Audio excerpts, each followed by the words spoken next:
invitations prior, but you didn't respond. Actually, I wasn't hearing, so I'm now hearing everybody.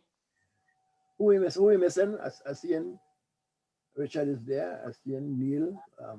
You're there. This boy Dwayne Frederick is not doing this course. He's supposed to be. Supposed to be too, yes. And Adison, come on as yet.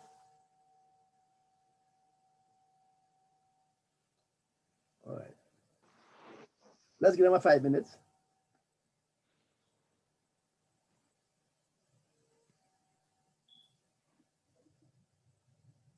I still got a little trouble, but I'm on. What happens is that when I try to put in, Mr. Patrick, when it comes up when I go to Canvas and it comes up, the number comes up, and I try to put in the number, it's not taking the number. It's not just taking. I called my the guy who was my computer, and he tells me what it means is that something with my keyboard. He says it could be American style. He had to come up and check it, American style or something. But I have to highlight it and copy it and paste it. When I try to copy and paste, I don't know if it's this mouse of mine or what. It's not taking it. It gives me trouble to copy and paste. Trouble. I want to get it copy now. I can't see nowhere to paste it. Then moving out to that paste it. When I try to put it in the paste, I lost everything. So what we did today, that might be the best way to go Zoom US and put in the number. All right, let's wait till we want to go. We have plenty of work to do today. We better start and let those two guys join us, I think. What say you? Shall we start and let them join us? Because we have a lot of work. Yeah. But you're the boss, so whatever you say we're doing. Yeah, but at the same time, you're the boss, and I don't want you all to come here and learn, you see. Well, so can start at 4. Yeah. I'm seeing Adisa is on, you know. A what? I'm seeing Adisa. I'm seeing Adisa in the chat room, but his video is off, and I'm not seeing his speaker. Right. So I don't know, but I'm seeing Adisa. Adisa, Richard, Jackie, Neil. I haven't seen him at all. He's there. Adisa, song your voice. He's muted. Hi. Right, good. Nice. All right. So it's only Dwayne, well, Dwayne, what's his name? Dwayne. If Dwayne is doing the course. Dwayne is supposed to be in the course, and then I'm not seeing Miss Rose. I ain't seen Miss Rose, and I ain't seen Miss Rose. But I don't know. Again, thinking that Dwayne. Hold on a sec. Thinking that Dwayne is doing it over 3 years. I'm not too sure if he's taking this now. Yes. But I told him to join in. I told him. Oh, to join. Okay, so he can. I told both Miss Annette and Miss Thompson. But Thompson can help her because this at the same time we have this course. She has writing, academic writing, and that was a problem. And I asked Miss Fields. I emailed Miss Fields and them to join in. I haven't seen her joining us yet, but anyway.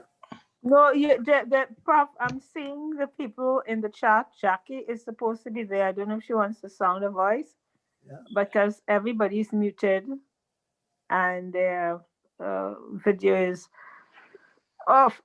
Excuse me. So I hope she joins us. Okay, well, let's Jackie has put up her hand as being present. She has not sounded her voice. Maybe she's not in an environment that she can talk, but she has put up her hand as being present. Okay, then. Also, Dwayne is, sorry, Dwayne is in? No, he's not in, but he is registered for the class. All right, yes, okay. So we're just missing one, and of course, Miss Rose. Okay. Thank you very much, Ms. Fields. Thanks for joining in. Let's start with a little prayer and thank God for our efforts this afternoon, that all that rain, etc., that we are all alive, thank God, and we are all safe, and give God thanks.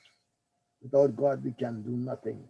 We give the thanks, Almighty God, for all thy benefits who live us and reign us, world without end. Amen. Okay, what I did this afternoon, I have 2 lessons this afternoon. So the first one shall go past. And the second one is the real lesson. But I said, let me put on that first lesson because I give another example of introduction writing. I plowed this one, and it might be a very bad one, but if it's bad, we will correct the mistakes. We shall see the mistakes. This one was one called Catharsis and Carnival. I can't remember the girl name. What's the name? Girl, what name? Who did it? Not Miguel. Yes, Cynthia? Was it Cynthia? No, I think it was Miguel Simon. I think there was this girl, Cynthia. I can't remember her surname now, but I knew she was doing that 2 years ago. Yeah, what is Miguel? This is Miguel. This is Miguel. Yeah. So the first thing she wrote here is an abstract. And I like to tell students, it's what I wrote there for her under abstract. I said, you can only arrive at an abstract when you have completed the research. Why? There are some lecturers I've seen it at UTT where they ask them to write an abstract. Even when they come in, they ask them to write an abstract. But basically, an abstract is that you have to give the theme in an abstract. You have to give the objectives in an abstract.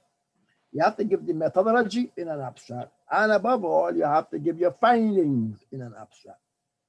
Abstract is a one-page thing what you have in your dissertation. We haven't reached that yet. So that don't worry to write your abstract at the beginning. There are some people who say, especially doing scientific work, etc., or natural science, they write an abstract. But we don't write abstract. Write the abstract at the end because the abstract is an abstraction of your work. You know, it's breaking down your work. So she wrote an abstract here. So I was telling her, don't write any abstract here because an abstract must have in it your findings, your methodology, and your findings, etc. And we haven't reached there yet, so you can't write an abstract. Everybody understand? I hope everybody understands. Good. Yes, sir. So we learn from our mistakes. So let's go down, Christian, let's go down to the introduction now. Yeah. I don't know how good it is, but I remember she wrote abstract. All right.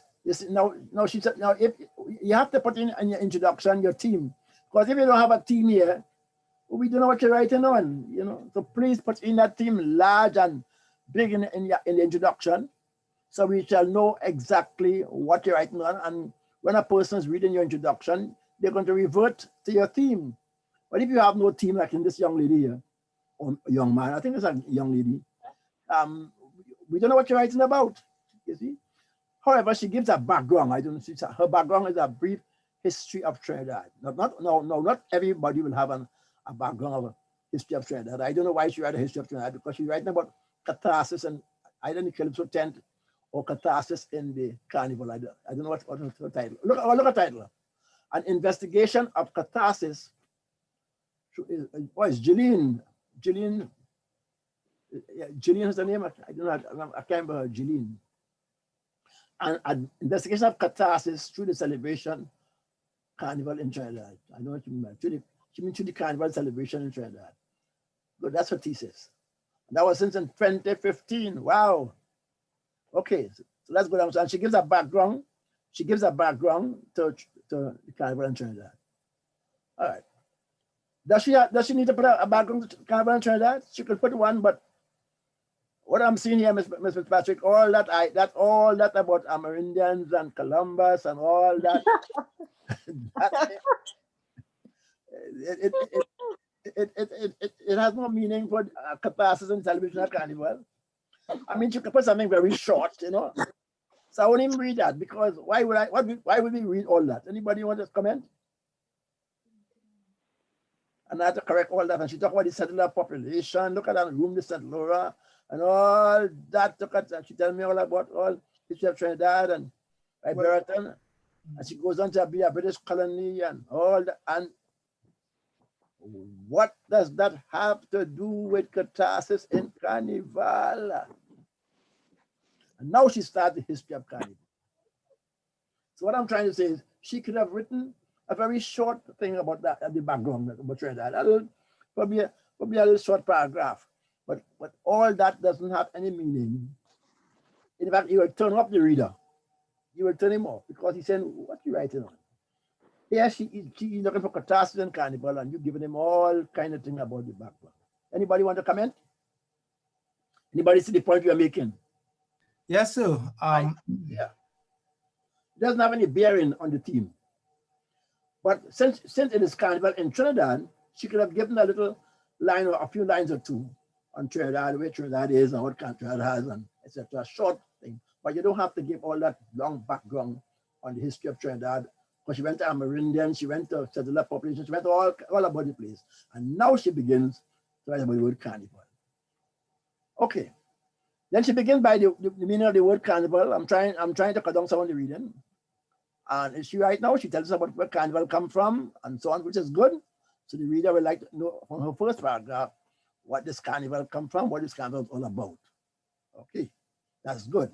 But second, I see she has a look there. I don't know if you see this, the fourth line. See that fourth line there? Where we put in those 5 strokes. What are we saying in those 5 strokes? Yeah. Is it improper citation? Yeah. What are we telling now? That information is missing. Yeah, of course, that is no citation. That is no citation. Nullis means absolutely nothing. Means absolutely nothing. If she get from Nullis, she has to tell us what part of Nullis she get from, what book she get from, what place she get it from, etc. She went into Nullis and put on Nullis. So it means that if I want to find it, I have to go into Nullis and read the 5, 10, 15,000 books in Nullis to find that. So that means absolutely nothing. Don't make that mistake and write that. They will fail you before you start. As a good supervisor will throw it in the dustbin. Because you're saying nothing at our level, you throw it in the dustbin. It means you don't know what you're doing. So you expect me to go and look for that in Nullis? Where would I go? Etc. It's a good start, but please, poor documentation. Mr. Patrick, you want to say add anything? All right. Good. And then she went on to her second paragraph. Carnival is an event, very good. And she talks about this carnival, etc. Very good. Look down here. I don't know if you can see my little arrow. She talked about Fetch Liverpool 9th October 2014. All right, that's good. She given us a citation, so I can go to Liverpool. I know what book is that. She said, oh, that must be a that looks like a classroom text. That looks like a classroom. Yes, I might have said that on the October the 9th. You know. Now, if it's even better, this will be even better than the references. And you could just put Liverpool and the page number, or Liverpool and the date. Okay. All right. Then she went on to say the Europeans in actual carnival occur, and African people. She tells us about carnival, very good, and etc. And so on. I see. Look at this one here, carnival and education. This means absolutely nothing. I don't know what it is. This one, carnival and education. I'm just showing you how we have poor documentation. Carnival and education means absolutely nothing. I don't know if it's a book. We don't know what is that. And then this one down here, building bridges through culture. I don't know what is that. That is poor documentation. Because you can't find that nowhere. You know what you mean by that.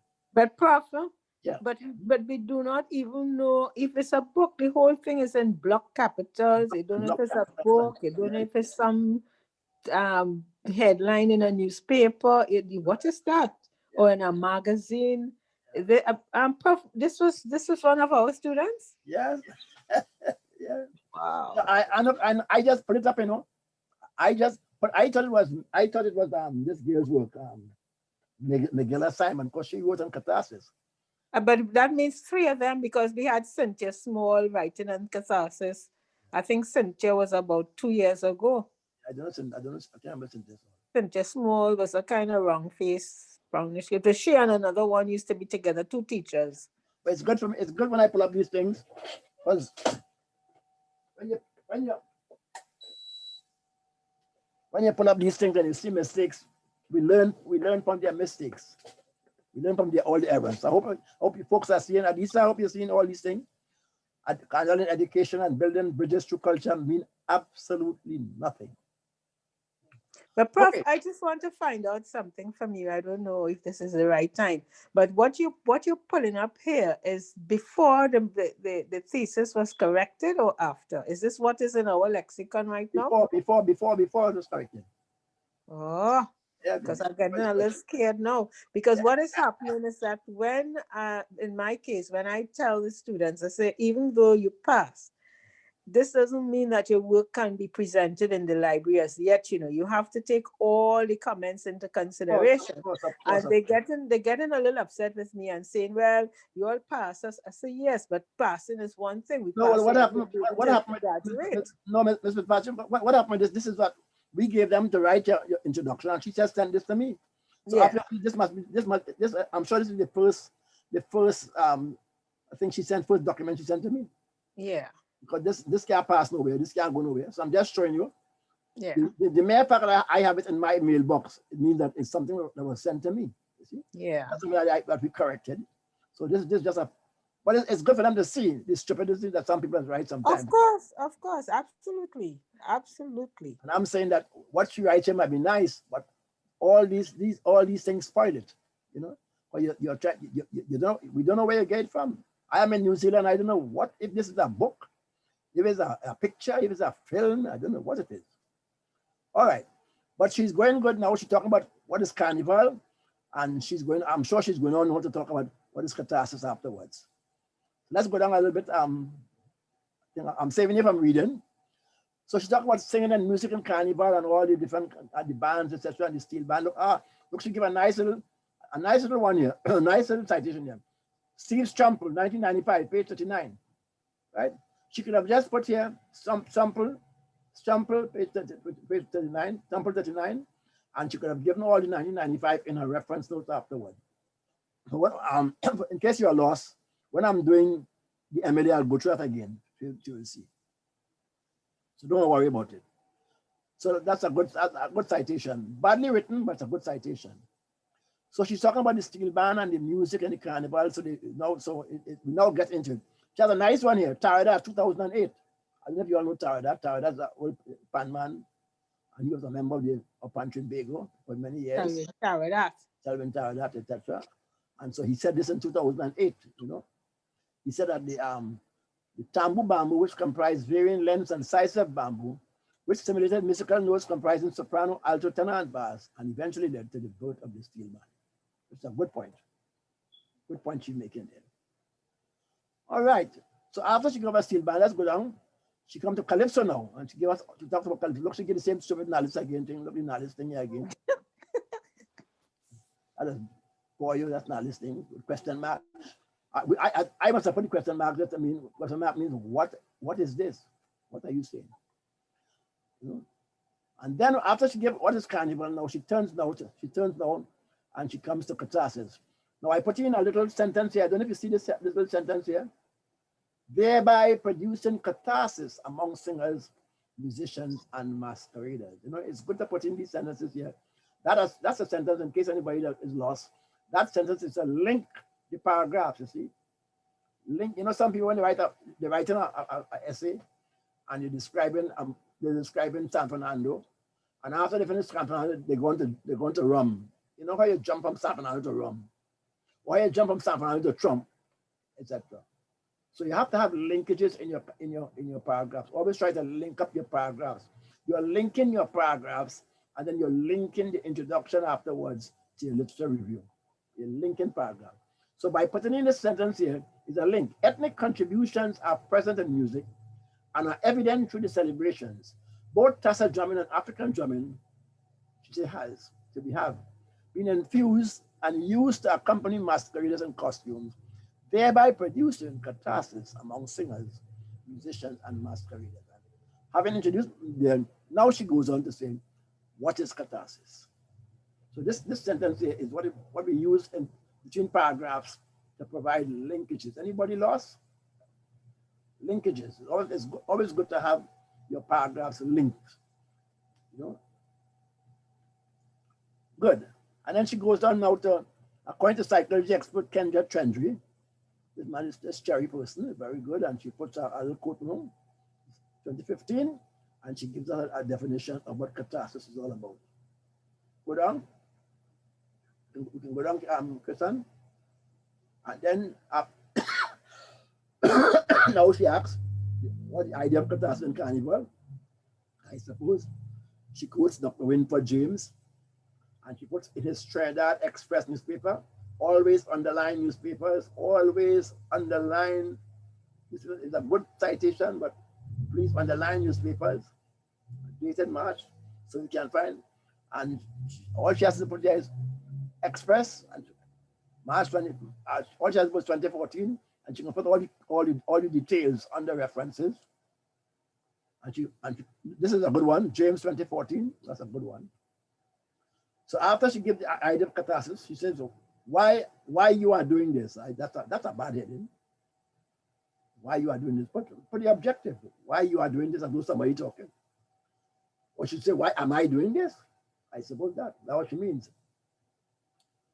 So, or the objective, or you can subhead this is the objective. So she gives her objective, and she said the reason why she's doing this, you see, the reason why, she said Dr. Leopold mentioned the word catharsis in his lecture, and she began to look at citing. I mark here in the ending citation because the citation is missing.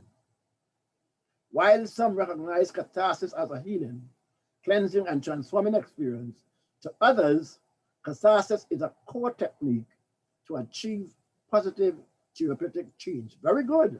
But who said it? No citation.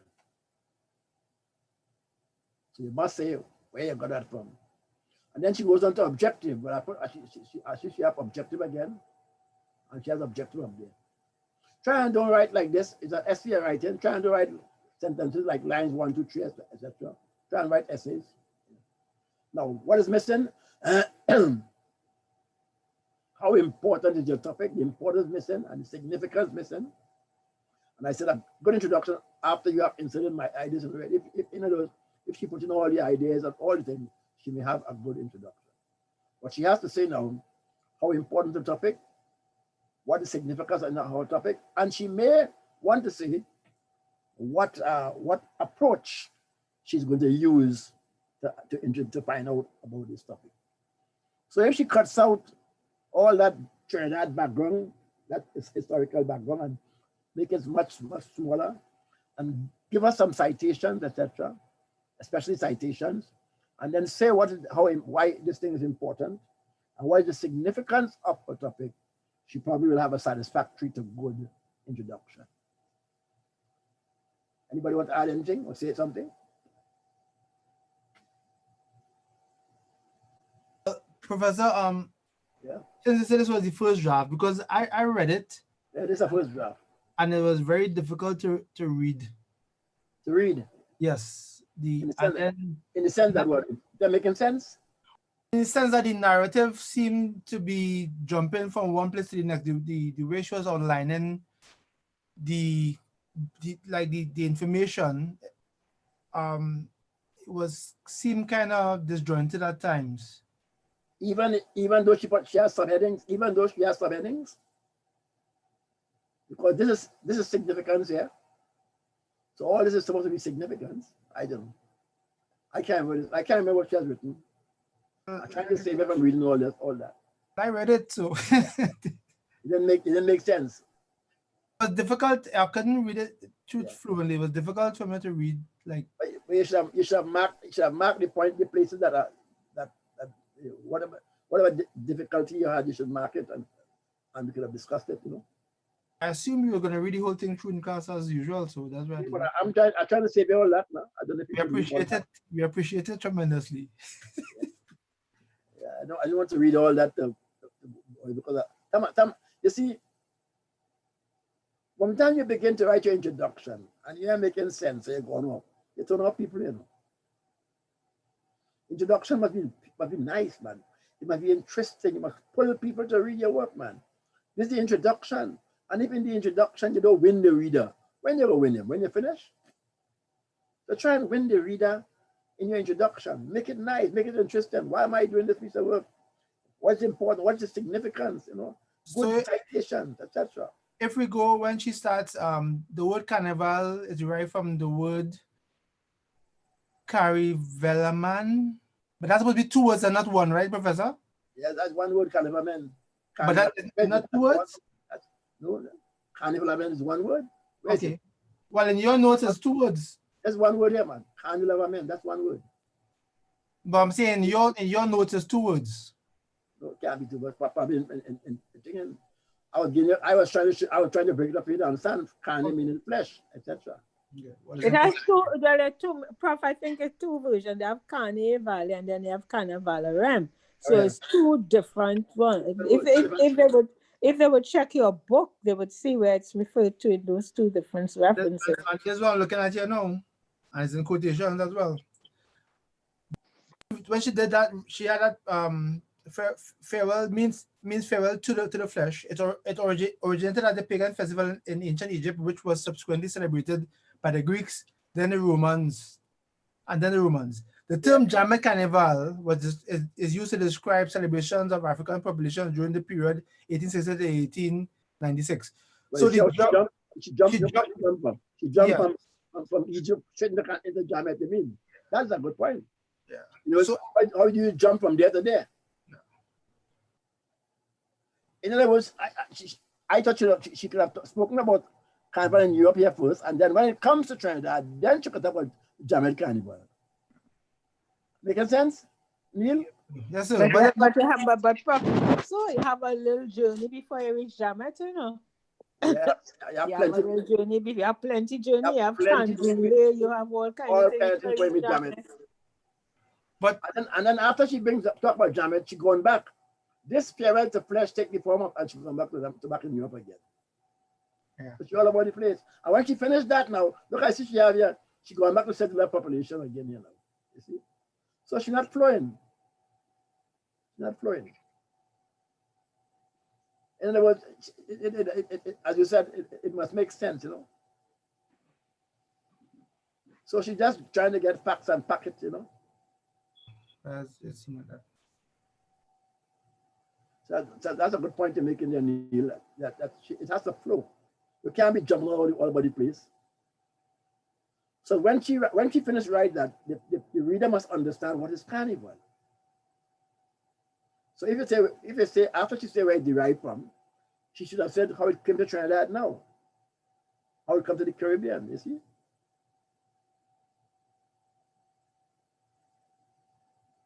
All right. So thanks to the Neil for the observation.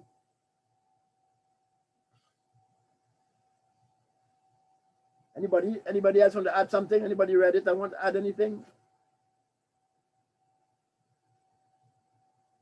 What I should try to do, I must try and pull out a good one. Look for a good one if I have it. Yeah. Yes, go ahead. Yeah, so basically what they're saying is that your introduction should always be your attention grabber. It should always stay in that field. Oh yes, man. If you're writing a thesis, when you write a thesis, you're trying to make the reader say, I have to read this book, boy. I must read this. Must be interesting, you know. So don't put details that people don't want. You know, try and stick to the point. What is your theme all about? Explain. Then why am I writing it? What is the objective behind it? Then what is the importance of it? What is the significance of it? And you want people to read it.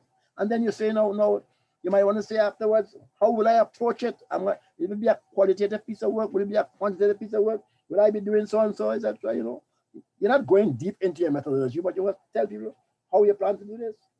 The nice idea to say how you arrive at the theme. Nice idea. All these things make people want to read it, you know. And that's why this in the introduction show the importance. Because when you show the importance, you're telling me that I have to read it. You know? So you must, as you said, you have to try and pull the reader. Prof, we didn't read this or we didn't look at this last page here. Oh, significance. The evolution of carnival is clearly linked to the abolition of slavery. It was a celebration practiced by the Europeans with the African slaves wearing masks in an effort to portray their slave masters, since the slaves were not allowed to be part of the celebration. With the abolition of slavery came a renewed freedom and a heightened need to release emotional tension and the experience of catharsis. Sound all right? What occurs on the streets on Carnival Monday and Tuesday is the history of the abolition of slavery being repeated. Good point. The contagious frenzy that occurs is almost as if the celebration is in honor of all the ancestors and those that made the celebration of freedom possible. The significance to the community and to children is to ensure that more than the catharsis experience is important. If the tradition of Carnival and its rich history is to be sustained, the historical experience must be shared so act of catharsis will not be isolated, but the reason for experiencing catharsis will be well known. Tourists visit Trinidad for Carnival each year. The hotels are filled and costumes are sold out at exorbitant prices. Their main focus is to release emotional tension and exchange the cold North American temperature for sun, sea, music, sex, and revelry. But what she's trying to say is that people come down here to break all that tension of cold of the coldness, etc., and come down here for the sun and the sea. You know, that's one of the reasons. But for us to understand this point, for this to make sense, this significant, she has to explain what is catharsis. She has to explain well what she means by catharsis. And that this paragraph here doesn't tell us that, unless she gave us before. Unless she told us before. If you want to see, perhaps you should go up a little higher to see what she means by catharsis. What does she mean by catharsis? You see? Look at here. Catharsis requires sacrifice, recognition, and revelry.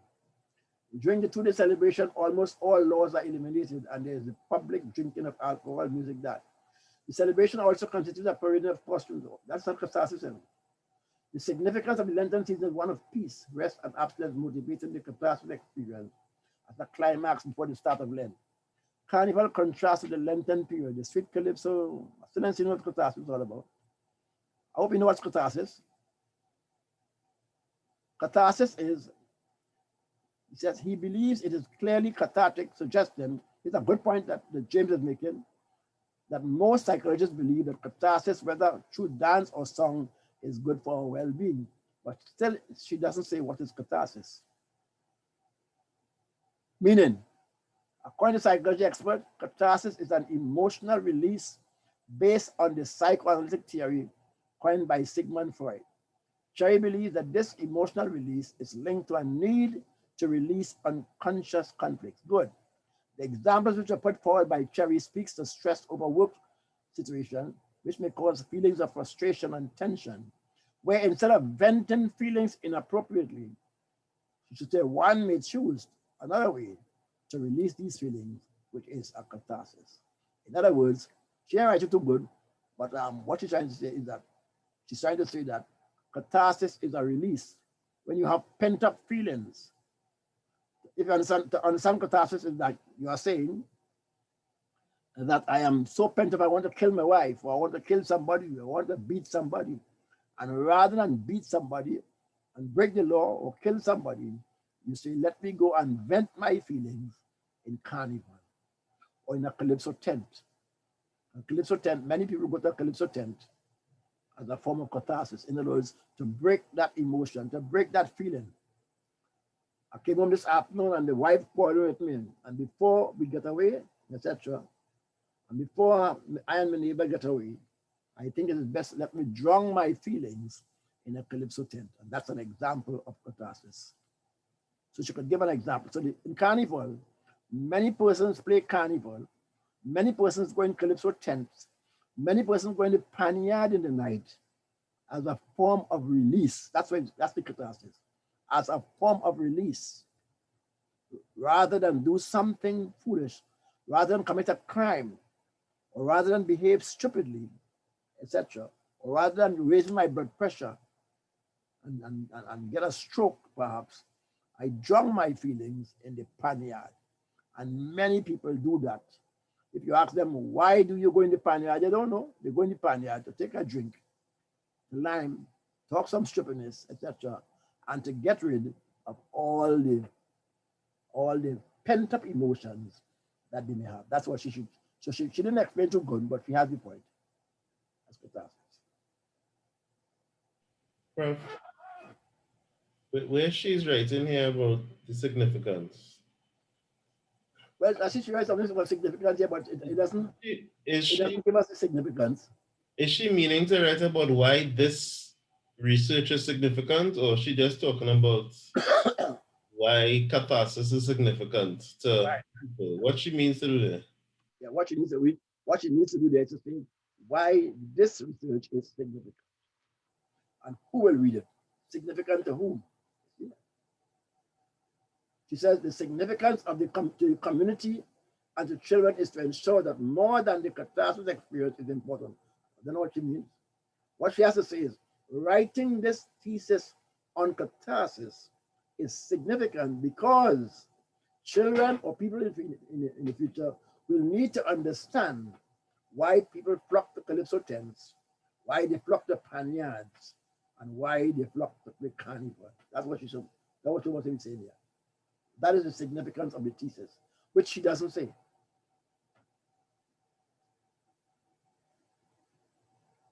Which she doesn't say. Hotels are booked and etc., but that still is not significant.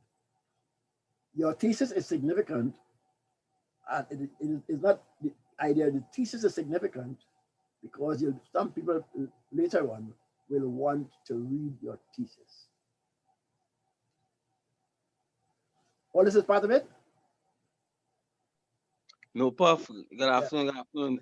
There is a draft I did of my introduction. So I don't know if we have a chance today, if we could just go through it quickly. Sure. You want us to do it now, or you want us to when we finish? Anytime is possible. Anytime. What's in the class? Are we all right? Want to go through it now? Yeah, no problem. That's fine. Adisa brave boy. That's good. Yeah. So first of all, Adisa, what's your team? My team is this first part here. Oh yeah, put it big on top. This one big man, quite big. Yeah. Now this is a 12 point. Wait now 14 point print up here, so big on top here, so you know. Right in your team there. Not now, but when you're doing. And then you can explain. In Trinidad and Tobago, there's a new musical phenomenon. That's the phenomenon. Right? Yeah. Phenomenon. ON, right? But you kept ON, right? Labeled as Zessa or Trinidad dancehall. Trinidad dancehall music. I'm not too sure. Yeah. Are these, what is that? Just or Trinidad dancehall music. Are these artists descendants of calypso and something is wrong here? Yeah, stop. Yeah. Something is missing from here. After that sentence, are these artists descendants of calypsonians and its predecessors, the chanters of the 19th century? You mean are these just artists? Good. Yeah. Calypso and Trinidad dancehall music are native to Trinidad and Tobago, and they can enlighten each other to help improve various shortcomings or drawbacks they are presenting. So you have to explain somewhere, all right, you start off by Trinidad introduction in Trinidad. Music and Carnival represent, don't bring us yet because we know what Trinidad is, and we know what is Carnival. So before you say music and Carnival, explain to the writer what is Carnival, because you have to come from Carnival from Carnival into music, and then into this thing. You know, they must understand Carnival, and then they must understand that Carnival has music, and one of the types of music we have is a new kind of music called Zessa, or whatever it is. Make sense? Yeah. Yeah. So you must. If you're talking to me, I must know. Are you beginning to Trinidad and Tobago? Very good. Okay. And then you have to go into Carnival.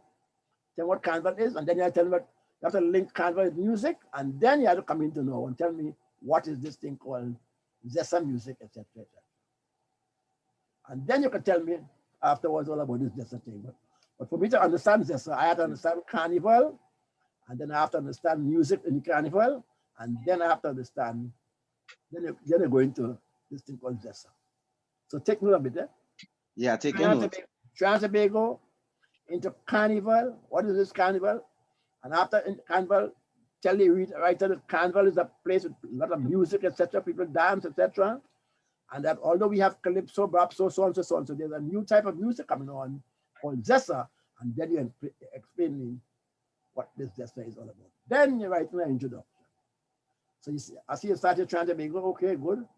And then you tell me after Trinidad and Tobago, you're going to. I need to remember this, okay, all right, okay, then you come down to Carnival, a new paragraph to go to Carnival because you're leaving that new paragraph into Carnival. What is Carnival? So somewhere here you have to tell us what Carnival is, what's all right, and tell me what Carnival is all about.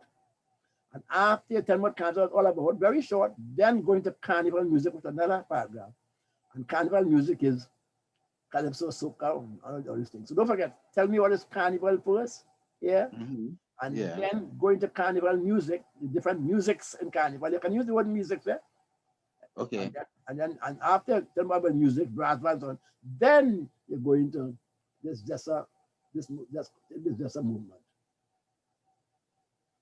All right. Right? When you finish that now, go down. After that, go down, come down a little bit. When you finish that now, tell me why this Jessa movement why this paper is important. First of all, what are you trying to do? What is your objective? What is your objective? What makes this paper important? And what is the significance of the paper? That's all I need.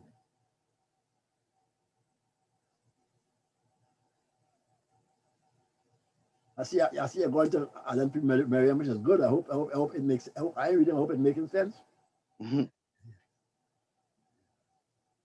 Merriam's stress culture. So you have to explain what this Jessa thing is and what makes it important and why your paper is important. As according to what Christian has just said, why your paper is important. I see how they are. This study is significant because it intends the paper. All right, the study intends not the study is you, because you intend to you intend to educate young people, upcoming artists about their history, etc., etc., etc. Very good. What makes it paper? And what are the socio-economic cultural impact of the Jessa? All right, I'll take that. Nothing wrong with that. But that is very important. That's what is it? Why is it significant? Why is it significant? Why is it important? A good question you asked there. Can Calypsonians and steel band benefit from Jessa style? I don't know. That might be part of your research. That might be part of your objective. I don't know. Where you go to after that? Where you go to after that? Tell us what here. You have to tell us now how you intend to approach this topic.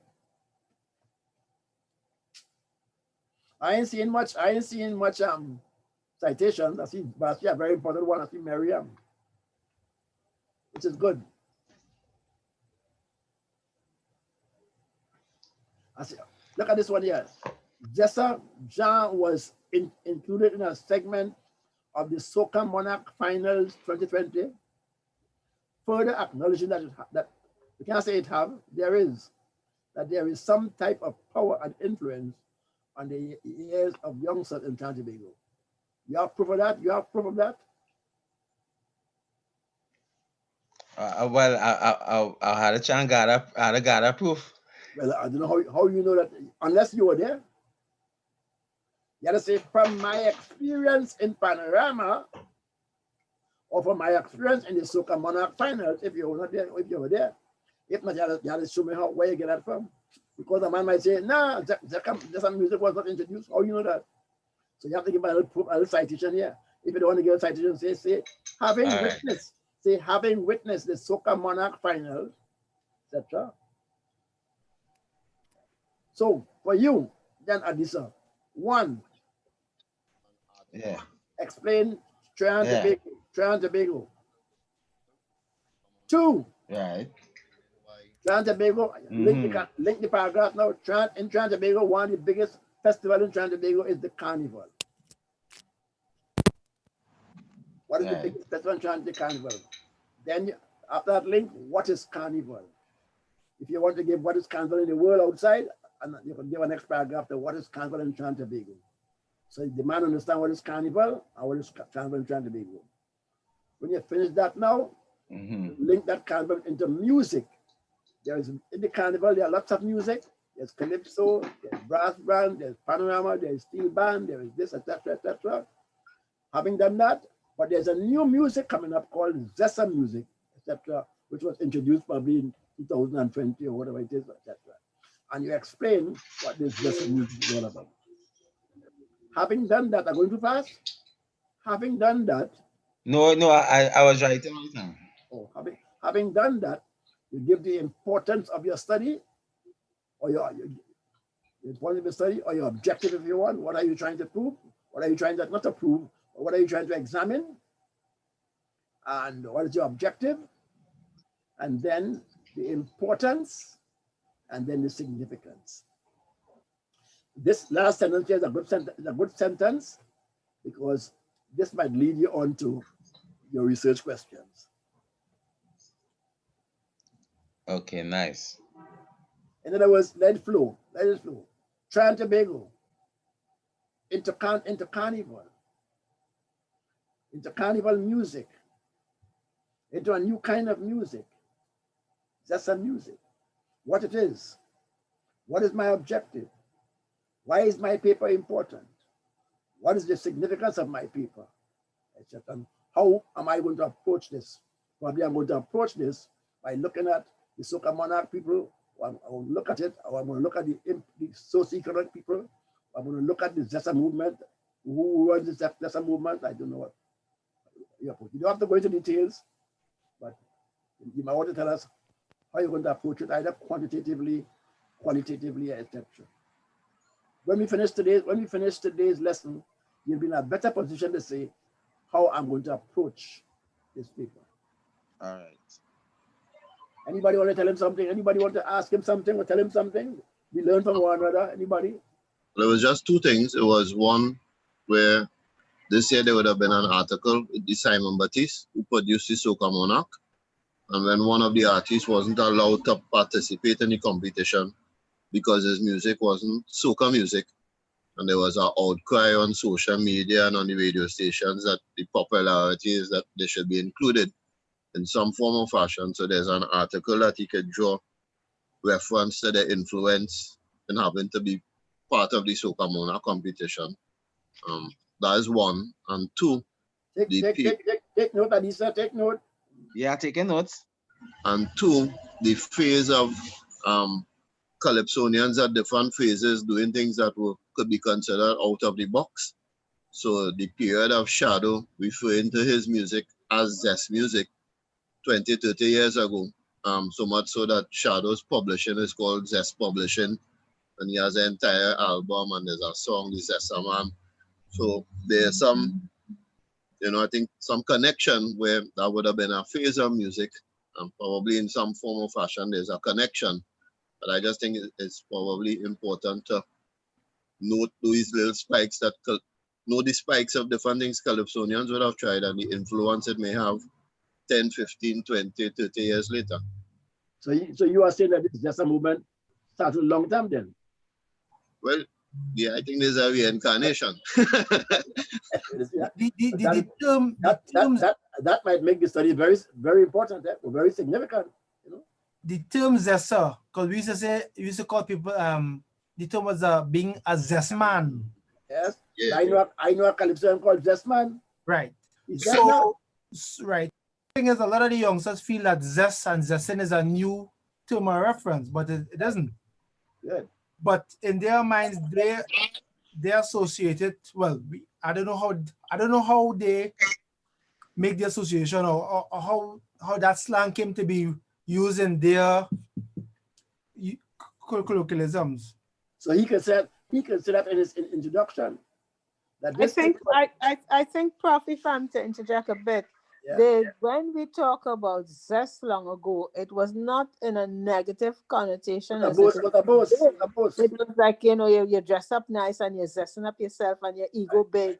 And it was more a positive kind of thing. It was more like a show-offy thing. But Zesta in today's context is a bad image. It's a ghetto type kind of, it's really like a gangster kind of look then. He has to explain, tell us what is this? There's something about the contextual framework. The guy with the big, it's like a Bucky, what's his name? The guy who died the other day, the Bucky is his name, the one down in Sealots with the big gold chain and the bareback. He starts sticking out. That is a Zest man. That's today's Zest. Well, when he said he's doing Zesta music, my mind ran to Zestman. A Calypsonian called Zestman. He was a Grenadian. Came here, he used to be with the Monroe. And he always used to be all long tongue with another cool, on my hand, etc., etc. Flash and that. The A flashy thing, a Flash flashy fella. moment. And his name was Calypsonian Zestman. And when I asked him what he doing, he said he's zesting. How he tell you? Yeah, it's more or less the same thing. It's just know that the way but it's the same dresser, the dressing, but just as a different style of dressing now. So you have to explain that whatever you take it to mean, you explain what you take it to mean. Eh? You have to say in this paper, Zestman means so and so, so and so, so and so, so and so, etc. You have to explain what you mean by Zestman. And what you say is you doing the research. What you say we have to accept because you doing it. All right. But Richard make a nice point there. Richard is saying that probably this Zestman and start this year. It started a long time. It could have started a long. There could have been some kind of zesting long ago. I don't know. You know, you may want to put that may lead you to one of the research questions that you have to find out. Yeah.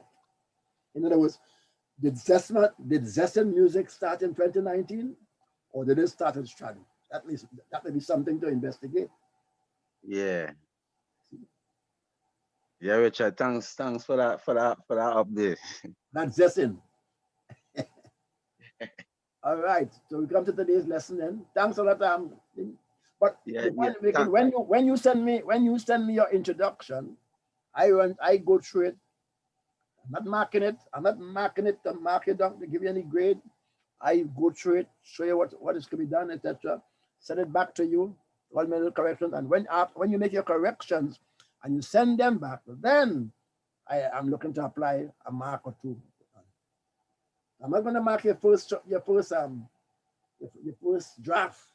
Yeah. I'm going to mark the draft so you can learn how to write, etc., and see all the mistakes.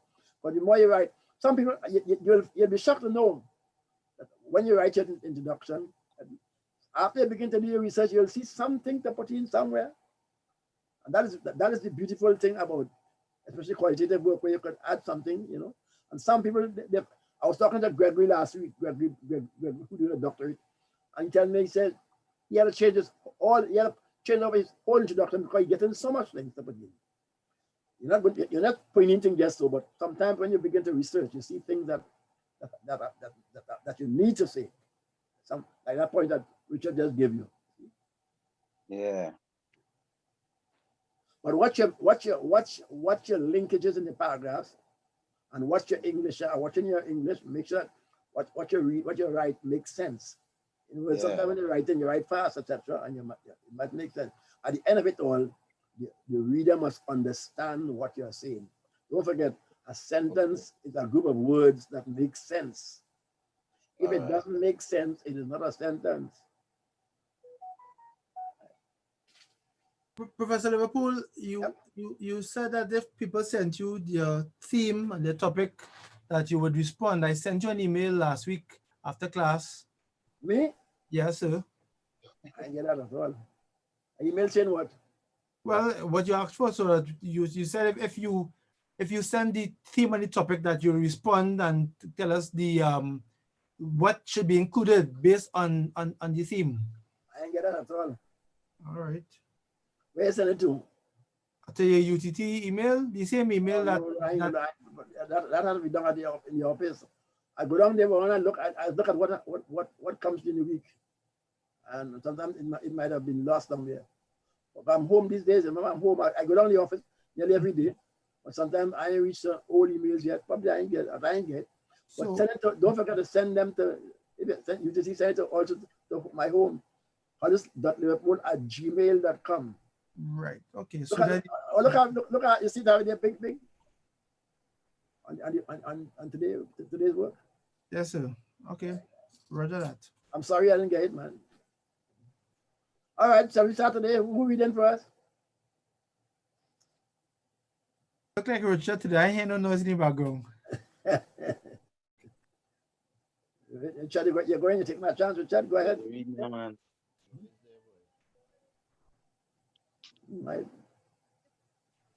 For the past week, we have been occupied. You see why? There you go. For the past week, we've been occupied with the reasons for carrying out research and the introduction to your thesis paper. We spoke about the literature review briefly and other theoretical forms of relating your thesis and stating your findings. Ms. Fitzpatrick may have mentioned a taxonomy as a form of stating your findings, etc. Besides the grounded, sorry? You know, it's just a form of writing your findings. There's a special taxonomy that all teachers study called Bloom's taxonomy. It's like steps, like going up steps, you know. Step 1, step 2, step 3, and etc. But don't worry about it. Just a way of writing a finding. Go ahead. Besides the grounded theory approach, there are usually 4 more qualitative approaches. These will all be discussed in a more in-depth manner as we study qualitative research methods. If you haven't started your introduction as yet, you are behind both in learning and your grade for the semester, as the introduction carries 20%. Therefore, start and complete it as quickly as possible. Next week, for the latest, I will be collecting your introductions. Send them to this email address. All right. So you see the email address now, eh? That's my home email address. I thought everybody had that by now. So if you send it to both places, at work or here. Here at gmail.com, I'll get faster. Because if you send it at UGT, I have to go down there. You don't check your work email from home, is what you're saying? No, I can't, because one time I already back. I tried it and I didn't get through. Roger that. All right. So I like, if you send to both of them, I'll get it. I'm going down to the office. I'm going down to the office on tomorrow evening or Wednesday. I will look and I'll get them. I'll get it. Grounded theory is aimed at moving beyond description to generate or discover a theory. Do we understand what you read? I'm saying these are approaches to writing.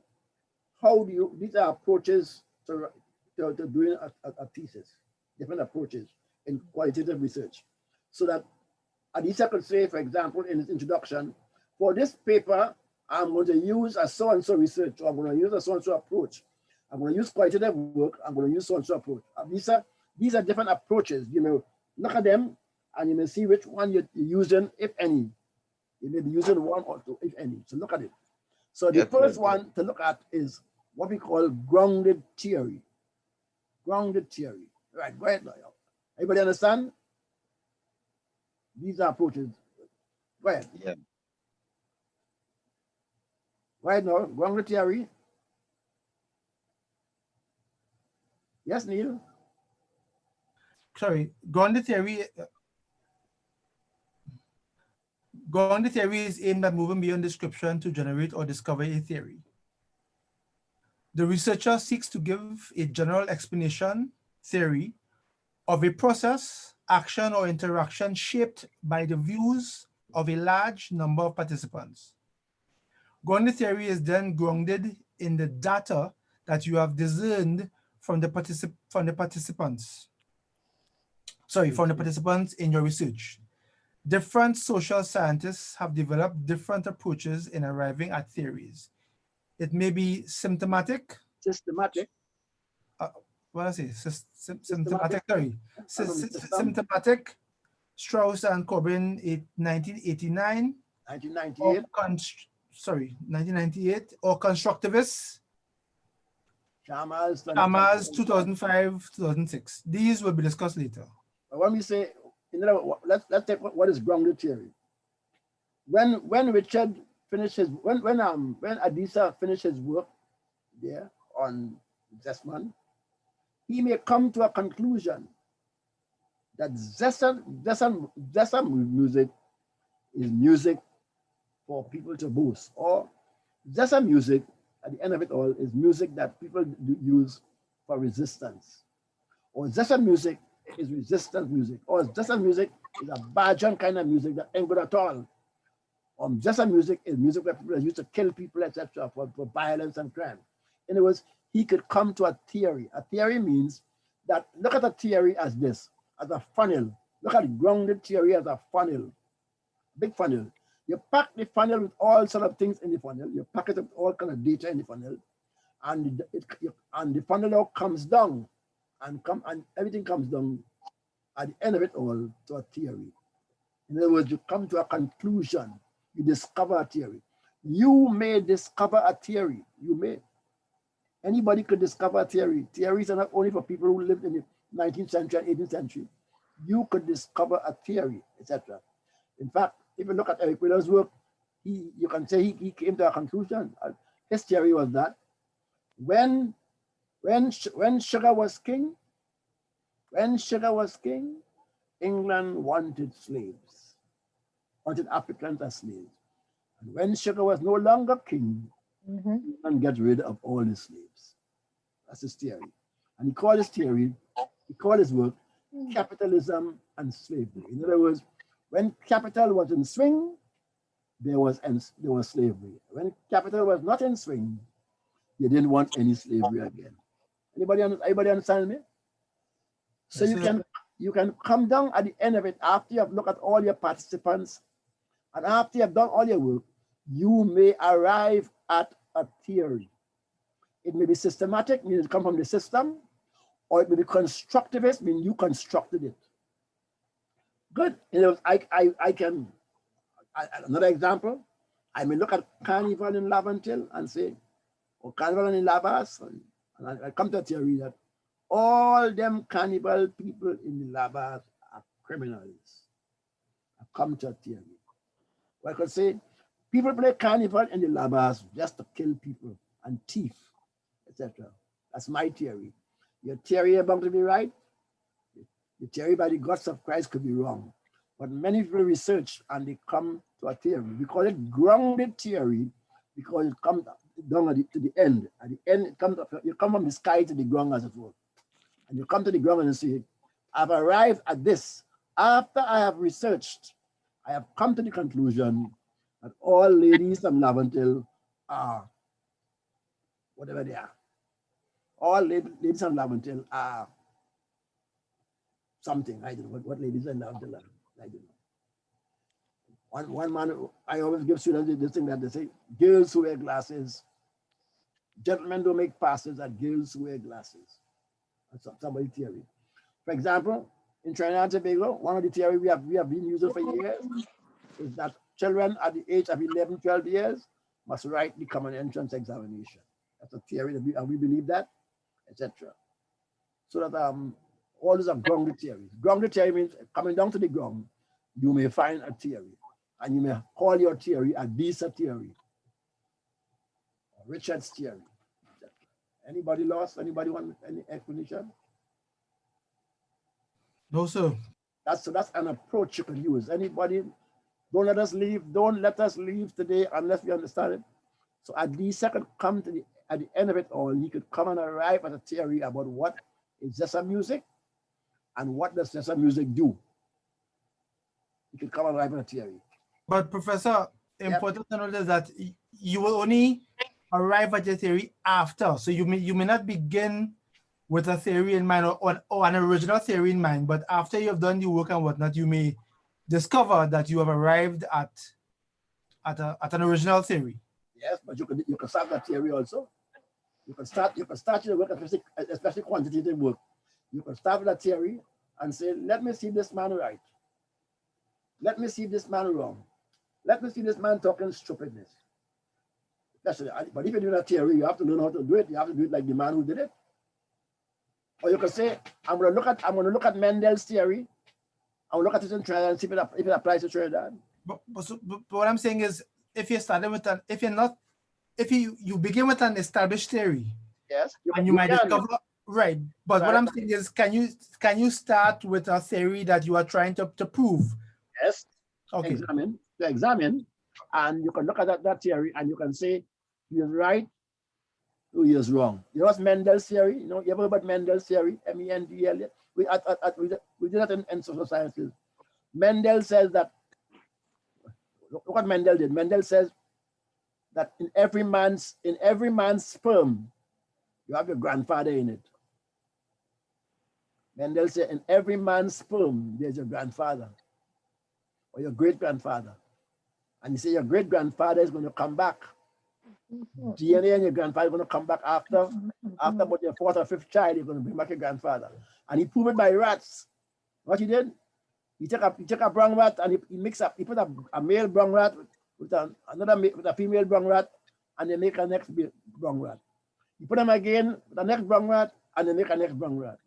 You put them again with the next brown rat, you get a next brown rat. And when by the fifth time you put them together, you get a white rat. And he proved that in every man's sperm, your grandmother right there. That's why some people say, "Oh, your child looking like your great grandmother." So you might say, "My wife was unfaithful to me," and Mendel say, "No, your wife is unfaithful to you. You carry in your sperm your great grandfather." So you could go and test that in Lavington if you want. So he said sperm specifically, Professor? Well, yes, says sperm, but he said in your whatever you call it. Okay, because that might be DNA now. DNA, yeah. right? Okay. Yeah. Right. So you could take anybody's theory, and you can start with somebody's theory, and here what you can do, Neil, you can test somebody's theory in St. James, and then test it in Laventille, or test it in a school. In other words, I'm going to test in a school. If I use Calypso in St. James, will the children learn? Yes. And then I tested in a school in Siparia, will they learn? And then I tested in Kunopia, in Caroni. And they mightn't like it at all. They might want to Calypso in school in Caroni. In other words, I can test that, and I can come to the conclusion that Calypso will make sense in St. James, but it wouldn't make sense in Caroni. Roger. All these are things you can do. In other words, you can test a theory. So somebody can write something in a book about education, and you could test in England, and you could test it in Trinidad, and see if it could work here. But you have to do it like the person. See? So you can test anybody's theory. There's a fella in UE called Mr. Gift. Dr. Gift. Stefan. What was that? What's his name? Stefan Gift. Yes. And he said Einstein wrong. I ain't joking that he came to the conclusion that Einstein was not right. And many people try to test Sigmund Freud, and they say Sigmund Freud is a madman there. They try many times, but I ain't seen nobody come up and say yet that Sigmund Freud was wrong. Certain aspects of him, they can say they ain't like him, but telling me wrong now. Who must be wrong? So you can test anybody's theory. So you can test a theory, or you can arrive at grounded theory, arrive at your own. I gave it a joke about this is a joke. I gave it a joke about this guy. What's his name? This Patrick. When they ask him, Moses, what Moses was from the Steel Band, and they ask him what theory he followed. He said, "This is Moses' theory." He arrived at his own theory. So you can arrive at your own theory, and that's called grounded theory, from the ground. So after you have done your research, you can say, having done this research, I, Richard Watson, arrive at the fact that so-and-so is so-and-so. Steel Band is a bunch of, you remember this man, Mr. Patrick, he said, all pan men deaf. Yeah. He proved that, but he didn't prove it, but he says so. And he said, yeah, he said, all pan men deaf. We later sing about it. He says they don't know how deaf they are, but all pan men deaf. Doctor, what is his name? Doctor something, I forget. He have his office right in Long Circular Road, opposite the police barracks. And he said, all pan men deaf. They don't know they're deaf, but they're deaf. Especially after Panorama. He said all of them deaf.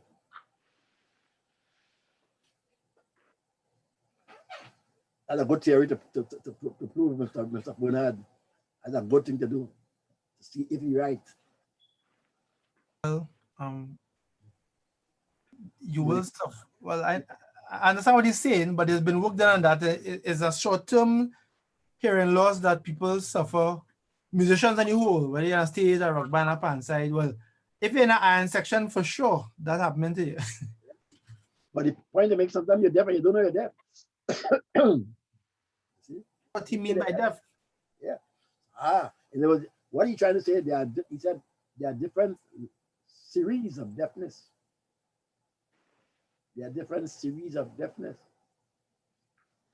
I saw Bill Trotman in August. I was with Bill Trotman. I talking to Bill Trotman. Mrs. Patrick? Yes, sir. I did not know Bill Trotman was so deaf. Bill said, Chucky, come close to me. He said, I seen what you're saying, I seen what you're saying, but I hear Not it. hearing. Yeah, and reading my lips. And I was so shocked, Bill Trotman can't hear. Trotman is deaf. I had to walk close up to him and talk. And then he would read my lips and try to listen to what I was saying.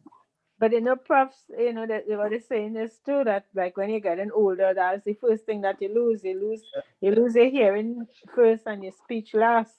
Yeah. Yeah. That, you know. My wife just tell me I'm deaf sometimes. Yeah. Tell me I should, Lose your hearing. All right. Everybody understand? I hear you, no, Prof. Huh? That mightn't be because you can't hear. Yeah.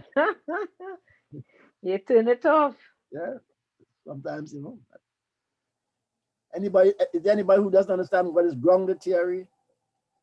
It would be nice to have grounded theory because you can make a theory, you can arrive at a theory and tell Trinidad and Tobago, I have studied Carnival and I arrive at a theory. Example of theories. All women who play Carnival are so and so, so and so. I don't know. All women who play Ting Mass are so and so. I don't know. I don't know, etc. All men who beat women are so and so. All these are theories you could arrive at. I don't know. You can make your own theory. Trinidad, some people believe Trinidadians are mad people, you know, so can't spend money just on and make costumes, etc. That's a form of madness. All Trinidadians mad at Carnival. That's a theory, I don't know. So you can arrive at your own theory. When you arrive at a theory, you will get a lot of licks. But some people may respect you, and some people will try to prove that you're right. Theories call for a lot of discussion. All right, if we understand it, we can move on. If we understand it, we can move on. So that Adisa could arrive at a theory, a grounded theory. Adisa, I hope you're listening. At the end of it all, Adisa could arrive at a theory about Zessa music in Trinidad. You can say Zessa movement, therefore Zessa music is not music. Or Zessa music is music for so and so. Or Zessa music is music for Bajans. I don't know. We can go on. Noted. I like this. I like grounded. I grounded already. It's a nice way to arrive at a theory. But don't forget, when you're arriving at a theory, Mr. Adisa, you arrive at a theory, not what you think you know, is what your data leads you to. What the data leads you to. In other words, you have to show people that this data has led me into A, B, C, D. So you have to draft your methodology. We'll come to that. You have to draft your methodology in such a way that when you question people and they get the answers and you analyze the answers, it will lead you to a theory. So you have to ask the correct questions. For example, look what that girl is doing. She's going to arrive at a theory too.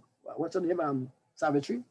She's trying to say that the tenapan is a form of therapy for people who have so and so kind of sickness. That's a theory. Okay, we go into so I'm glad you like grounded theory. Second, go ahead and Neil. Narrative stories. These provide ways for analyzing and understanding the stories lived and told. The narrative is a spoken or written text giving an account of an event or action or series of them chronologically connected. You can focus on one or two individuals, gathering data through a collection of their stories, reporting individual experiences, and chronologically ordering the meaning of those experiences.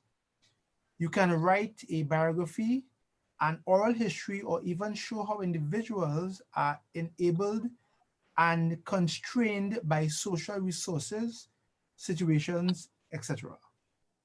Lovely. In other words, a narrative is telling a story of people. You are narrating a story of people. You're narrating a story of how somebody lived, or somebody tell you something, or told. You're writing a text. You can write a narrative of 2 persons, 3 persons, anything you want. You can write a narrative of a group of persons if you want. But at the end of it all, people understand it. If you go into I always say, when you go to the airport in New York or Miami, see some big books in the bookstore. People write narratives of everybody. There are going to be narratives upon narratives on Trump. There will be narratives on Trump. There will be narratives on Cohen, narratives of all the kings, all the queens, all the men who lead the countries. They always write narratives on them. People always write about them, how they lived. Like saints, Catholic saints. Catholics write a lot of stories about how the saints live. These are narratives. Narratives come from the word narrate. This year we have this girl, Miss Paul, writing a narrative. She writes a narrative this year, not dancer boy. So that you can write a narrative, you can give a whole life story. Narrative is very difficult. Well, it's not difficult, plenty of work here, because you have to write the story in a chronological way, and you have to go into the man's life or the woman's life, and you have to understand their life stories, etc. And their lives may be shaped by experiences. They behave differently because of some experience they have, you don't know. And you can examine when come. I'll show you what we do after for your methodology. You examine pictures, photographs, life experiences, what they did, etc. Yeah, hundreds and hundreds of people in Trinidad. I wrote it in my article. Hundreds and hundreds of people in Trinidad, and nobody has written about them. For example, nobody has written a narrative of Sprangalang up to now. And he gone. And he gone. Now you're hearing all what he used to do. You're hearing all kinds of Sprangalang. He's alive, according to Errol Fabian said, but look how they're praising up Sprangalang. And when I carry Sprangalang to TTT, they tell him, where you bringing that gorilla here for? Oh, God. Wow. Yes, so. He said, where you bringing that gorilla inside here for? And now you're hearing all kinds of things. You can still do a narrative on Sprangalang. Mm-hmm. Yeah, still do it. But Edmundo Ross, that's why I want my examiner, Mr. Garcia, begging me, say, boy, get a student to write a narrative on Edmundo Ross. I told Evelyn's to say, we had to write a narrative on me first. Nobody heard about Evelyn's yet. And Evelyn's, I don't want to boast, Evelyn's has played music in England, in the States. Evelyn has played with the best bands in the world. Nobody has written a life story. Nobody write a narrative on Sparrow yet. But will they write some things on him, but not a narrative? Nobody has written a narrative on him yet. And narratives sell because people like to read about important people. Yeah, but to write a narrative on him. Yeah. Narratives sell a lot in New York because people are traveling. When you're going to bookstores in New York, in the bus station, people buy narratives they buy it by the hundred. They like to read on the train. Narratives. All important people, somebody write about all prime ministers, etc. A good narrative on Kamala Prasad, a good narrative. A good narrative on Dr. Rowley, that's a good narrative to write. You know, you sell money, the party will buy it all. A good narrative on Dr. Rowley. But both of them have the narratives, Prof. I think Kamala have someone and Utley has one. Dr. Rowley write a kind of biography of himself. And Kamala has something too. I know, but a narrative is a true. You see, a narrative is what people see inside of you, your whole life. your whole life. Because people like narratives, because narratives are true experiences. You delve into the life of people and you're writing it down. Popes and saints and all these people, scientists and all these people write narratives of all of them. Important people, and people who have changed your life or changed the country. People write narratives on them. This boy writes a nice narrative on Eric Williams, Sylvan Ryan, until his daughter want to see him. Mm. But he said Eric Williams was mad. He wrote that for Sylvan Ryan, right? That's no. Book is 400 and something pages. I have it somewhere around close to there. 400 and something pages he writes on Eric Williams narrative. Starts off when he was in school. Do you know Eric Williams used to carry sweet bread on his head and up to Laventille? Do you all know that? No, sir. Well, Sylvan Ryan put in his book. Eric Williams' mother used to make sweet bread, and he used to help to carry the sweet bread up Laventille Road. So, Professor, is there a distinction between a narrative and a biography or autobiography? Yeah, I'm glad you asked the question. Glad you asked that. A biography is just the life of somebody. It may not be true. It may be truthful. A narrative takes into consideration truth and chronologically connected. So the biography is a biography. A person can write an autobiography or a biography. A biography is just the life of somebody. It may not be right. When people write a narrative, they do it in a scientific way to show that what is inside is truth. In other words, you can't go by Richard in a narrative and say, Richard, what do you think about Adisa? Say, Adisa is a damn fool, man. And you're right, Adisa was a damn fool. That's a narrative. You have to go now and ask Christian, what do you think of Adisa? And ask Mr. Fitzpatrick, what do you think of Adisa? And after you get 4 of them, then you say, Adisa is a damn fool. You can't take the one man in and write the narrative. You have to ask his family, his friends. You have to go to 2, 3, 4 people. Plenty work. And you have to cross-check in the narrative. And Professor, But biography just writing. You can write your own biography. so is it possible to, so what you're saying is once you do the type of research and cross-referencing, that's a narrative, but can somebody do a narrative and call it an autobiography? Autobiography is you writing your own. Is you writing your own? I always thought it was you sanctioning somebody to write your... You can do that. No. Autobiography is the author It's writing his own. self. Auto is self. Auto, self. Autobiography, self. Biography is when somebody else does it Somebody for write it. you. Well, I always thought autobiography meant authorized biography. No. As in- Auto, self, like automatic. All right. Yeah. Etymology. Now you can write up a narrative and look at how certain resources have constrained you. You know who did something like that? A little bit of that in his work. Oh boy, Cyril Collier. Cyril Collier. You know he did. He looked at Calypso Kings. He looked at Calypso Kings, and he asked every Calypso King a question, the same question, structured. He said, how did you feel on the stage in Carnival Sunday night? How did you feel? Did you feel the vomit? Did you feel happy? Did you feel sad? Did you feel you could beat everybody, etc.? What do you feel? And he write down that, and he began to examine all what different persons wrote and analyze them. So you can take an experience and write a narrative. You can ask you can take 3 or 4 persons and ask them the same questions in a narrative and see how they feel. It comes like a phenomenon, as it were. So because all individuals might be constrained by some maybe money, maybe poverty, maybe wealth, maybe etc. What is that? Let me take it off.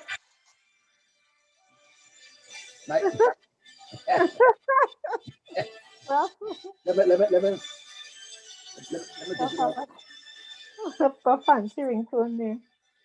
I'm trying to take it off. Press any button, Prof. Let Let me take off this phone. I can't know how to take it off. All right. I have to find a way to take off this phone. All right. Okay. Any questions on narrative anymore? But narratives are, we need narratives here badly, yeah? Because you have all these pan men, all these calypsonians, all these masqueraders, and nobody writes about them.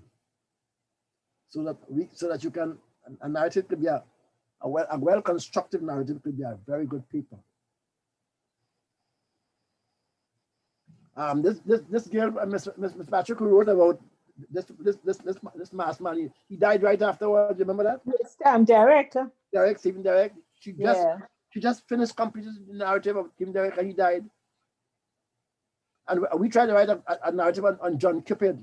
And this girl too, who did John Cupid, was a Solomon Cole. Yeah, and John Cupid died, and she didn't finish the work, so she got through it just to get a grade. Yeah, she was going good, but she told me that she couldn't finish the narrative because when she go by John Cupid, and John Cupid was going, she said he was talking nonsense, you know. Yeah. So she couldn't. She said she cried. He talking all kind of nonsense. He got dementia, etc. You know. Don't turn on my volume on my phone. All right. Any questions on a narrative? Anybody doesn't know what's a narrative? Anybody doesn't know what's a narrative? Anybody? We good. Is there an answer for the class? Yeah, well, I find out we should write some narrative and make some money. Oh, God. You can make a lot of money in narrative. You can see you working in a bank, Alisa. You can make a lot of money in narrative, you know. Yeah, a good idea. Got up a bunch of writers. I do all the research, and yeah. Nobody write on Christian's father yet. Yeah. All the work here, all this contribution. Nobody write. And since you started telling me about them Calypsonians, and I really dig up and hear them kind of music, them kind of tunes. Boy, them fellas had some serious lyrics. What? Pretender and those boys, nobody write on them yet. Nobody has written any book on Pretender and all those guys. There's nobody write on Strong Alarm. No, you, Prof. No, me, yeah. Well, I get right a little thing on me, but she was a mad woman in the Who's that? I forgot her name. She wrote a little book on chalk, that's all. But she took up all her clothes and Yuri afterwards. Claudette. Claudette. That's what Prof. Yeah. But Prof, that is you remember that? You remember that, Mr. Patrick? You remember that? Yeah, but that's what I said. That's dated. You have gone so far beyond when she would have been in UWI doing that. Yes, it's a Yuri. So she don't know you. When she dead or something? I know she alive. Yeah. Yeah, she died. And You didn't even have ORTT then. Yep. Now is the time to write. Yep. You didn't win your 9th crown then. Yeah. Narratives. Calypsonians are begging people to write narratives on them, begging. But I'm saying you don't have to write on one Calypsonian. You can write on a number of Calypsonians. You can take a source and write on them. You can write on, let's say, the Calypso Kings, for example, or the Queens, or something, or the Calypsonians together. You know. And then Dr. Utley has some works on them too, eh? Yeah, Dr. Utley has written on female Calypsonians. Yeah. But he wasn't writing narratives. He used a few narratives. Yeah, he just did the little things. Yeah. All right, we can move on then. I think we understand what's a narrative. Now, narratives are, people like narratives, I said, because you can go from their family to their friends and find out information and cross information, etc., and produce a narrative. We move on. Phenomenological research. Phenomenological research. This describes the meaning for several individuals of their lived experiences of a concept or a phenomenon. The focus is usually on how a group of persons experience a phenomenon. what do the participants have in common? Is there is the hermeneutical phenomenology. Very good. Describing the experiences or interpreting the texts of life, and there is transcendental or psychological phenomenology, in which the researcher makes an interpretation of the meaning of the lived experiences, mediating between different meanings. Such themes as mothering, anger, grief, etc. make for such a study. For example, how did your first experience on stage in a calypso tent impact on your profession as a calypsonian? What a question. What a good study. All these calypsonians, your first experience on stage, that first night, how did it change you? Did it make you into a calypsonian? How did it impact on your profession? If you ask 20 calypsonians that, you'll get 20 different answers. That's the phenomenon. In other words, how do they adjust to a phenomenon? Example, AIDS. If you take 20 people with AIDS, how did you get AIDS? How are you feeling? What is your life like? Etc. LGBT. If you're an LGBT woman, how does your life get like? I want to tell you. What caused you to be a LGBT? All this is a phenomenon. What caused you to be to like women, etc.? What caused you to marry your wife? All these things are phenomenon. You're sick.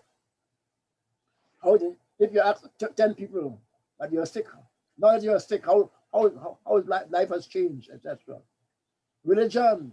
Now that you have changed your religion, you are Catholic before you are Anglican. Why did you change? You take 20 people and ask them that. That's a phenomenon. In other words, how does the experience in life affect you? You can take any phenomenon and ask people. That's a good piece of work to do. Phenomenon. And it's called phenomenological. And it can be either, as I said there, what do participants have in common? It can be transcendental, meaning psychological, or it can be interpreting the text of life. People will be glad to know that a book has been written on 20 women in Trinidad and Tobago who are lesbians, or a book on 20 men who are homosexuals, or a book on 20 people who have AIDS. What make them, how do they feel, etc., etc. A good piece of research.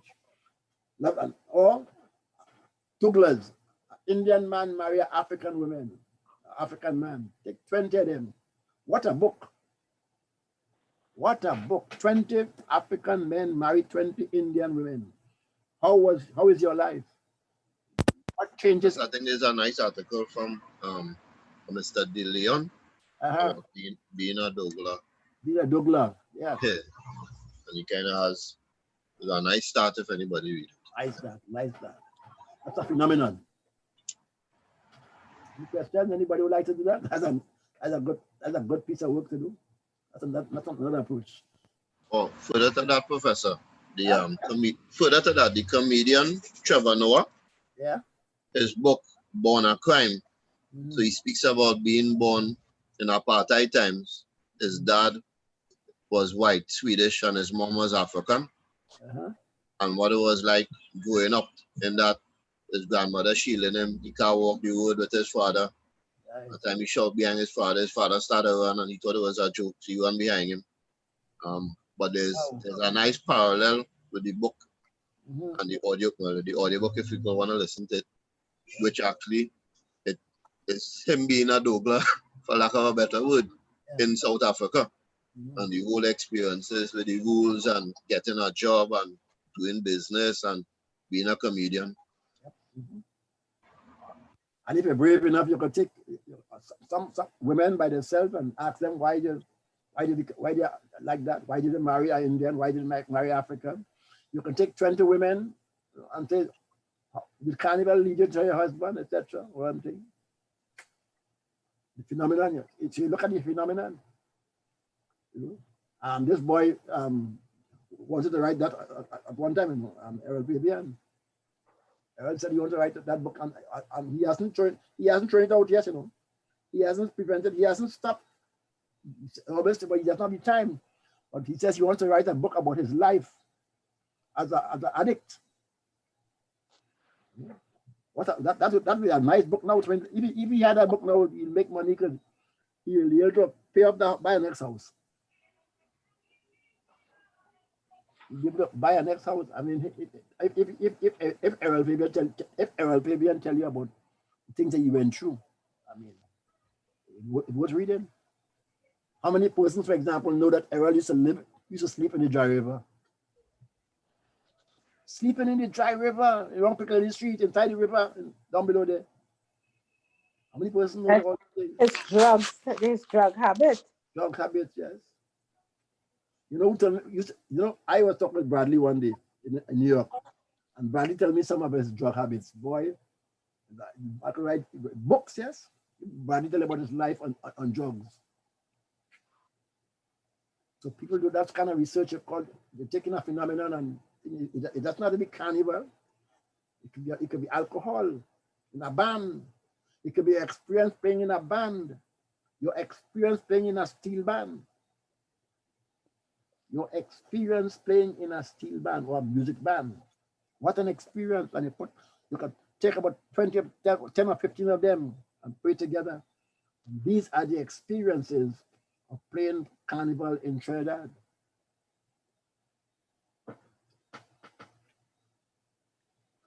We all right, anybody? Yes, sir. All right, we can move on. Lisa, we can move on. Yes, I think so. I don't know if anybody, unless somebody wants to object. Ethnographic now. Ethnographic research. The ethnographer is interested in examining shared patterns and focuses on a cultural group. You may study the behavior of a steel band, for example. Ethnography is concerned with describing and interpreting the shared and learned patterns of values, behaviors, beliefs, and languages of a culture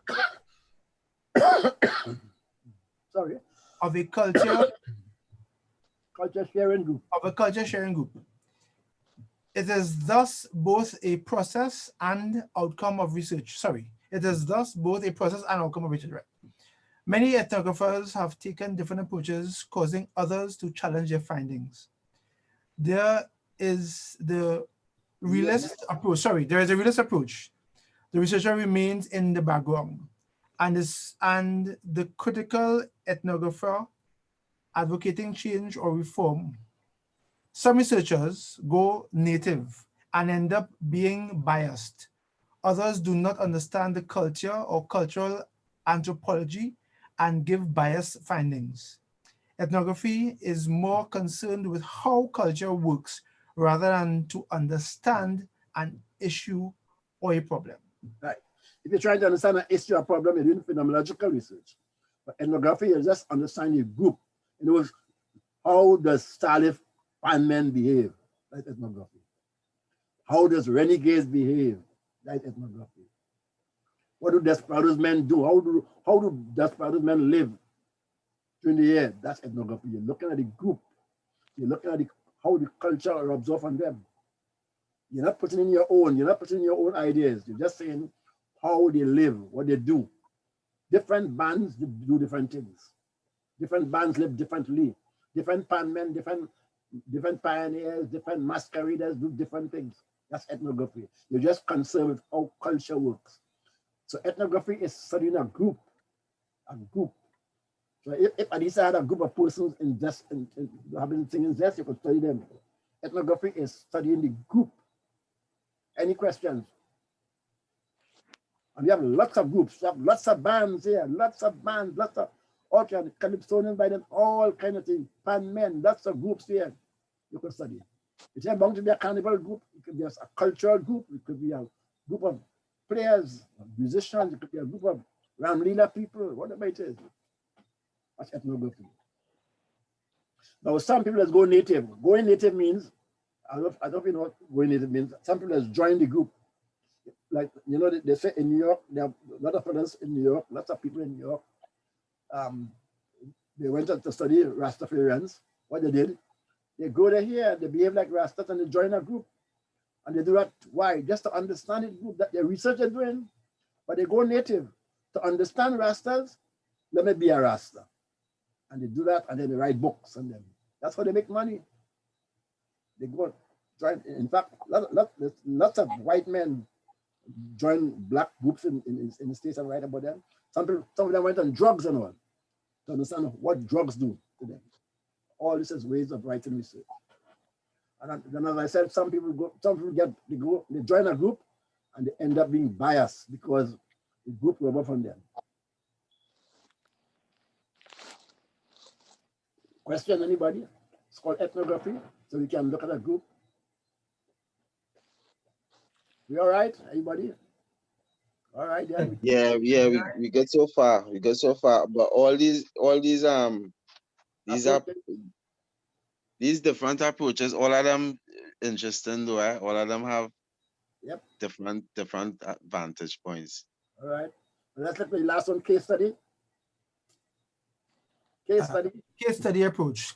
Case study approach involves the study of an issue explored through one or more cases within a bounded system, a setting, a context.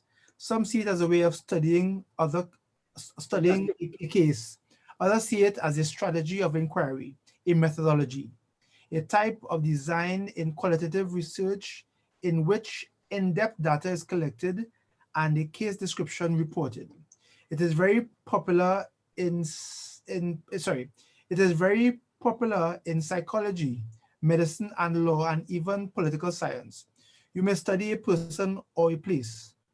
One of our students is currently studying the case of Paramin in North Trinidad. That girl, Claudette, she's doing a PhD now, and she's studying Paramin. So you can study a case, you can study a person, or you can study a place. What makes Paramin Paramin? Paramin is a hell of a place. The example and what made us study Paramin is this. I don't know if you know the story. Christian, you might remember. 3 fellas went up Paramin. 3 men went up Paramin and went up in the big bar up in Paramin. Robbed the bar. They robbed the bar in Paramin. Check all the people money. Everybody put up their hand. They robbed the bar.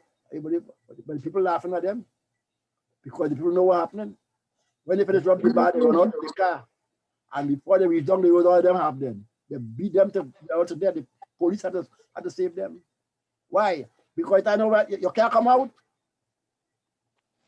You can't come out of Paramin. There's only one road. So they just call somebody down the road and say, look, there's what we buy here. PT 7543. And people down the road mash up the car, beat them. The police had to surrender, had to save them. Paramin, the whole of Paramin come out kicking them, everybody. You can't do nothing in Paramin and get away. So Paramin is a very safe place. Crime, you can't come out. So she is studying what makes Paramin Paramin. Is it the patois? But something in Paramin that make everybody together. Hell of a place called Paramin. So that's a case that she's studying a place. You can study a person. You can study a Disa and say, what make a Disa? That's a case. You can study it. Yep. You saying something?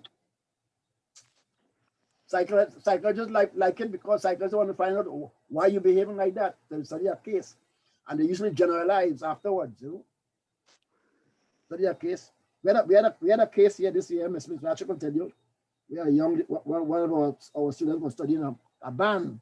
And I was telling her, you can't study a band because you can only study a band if all of them are the same type of bands. You're studying a case because you want to look at the rest of cases, you see?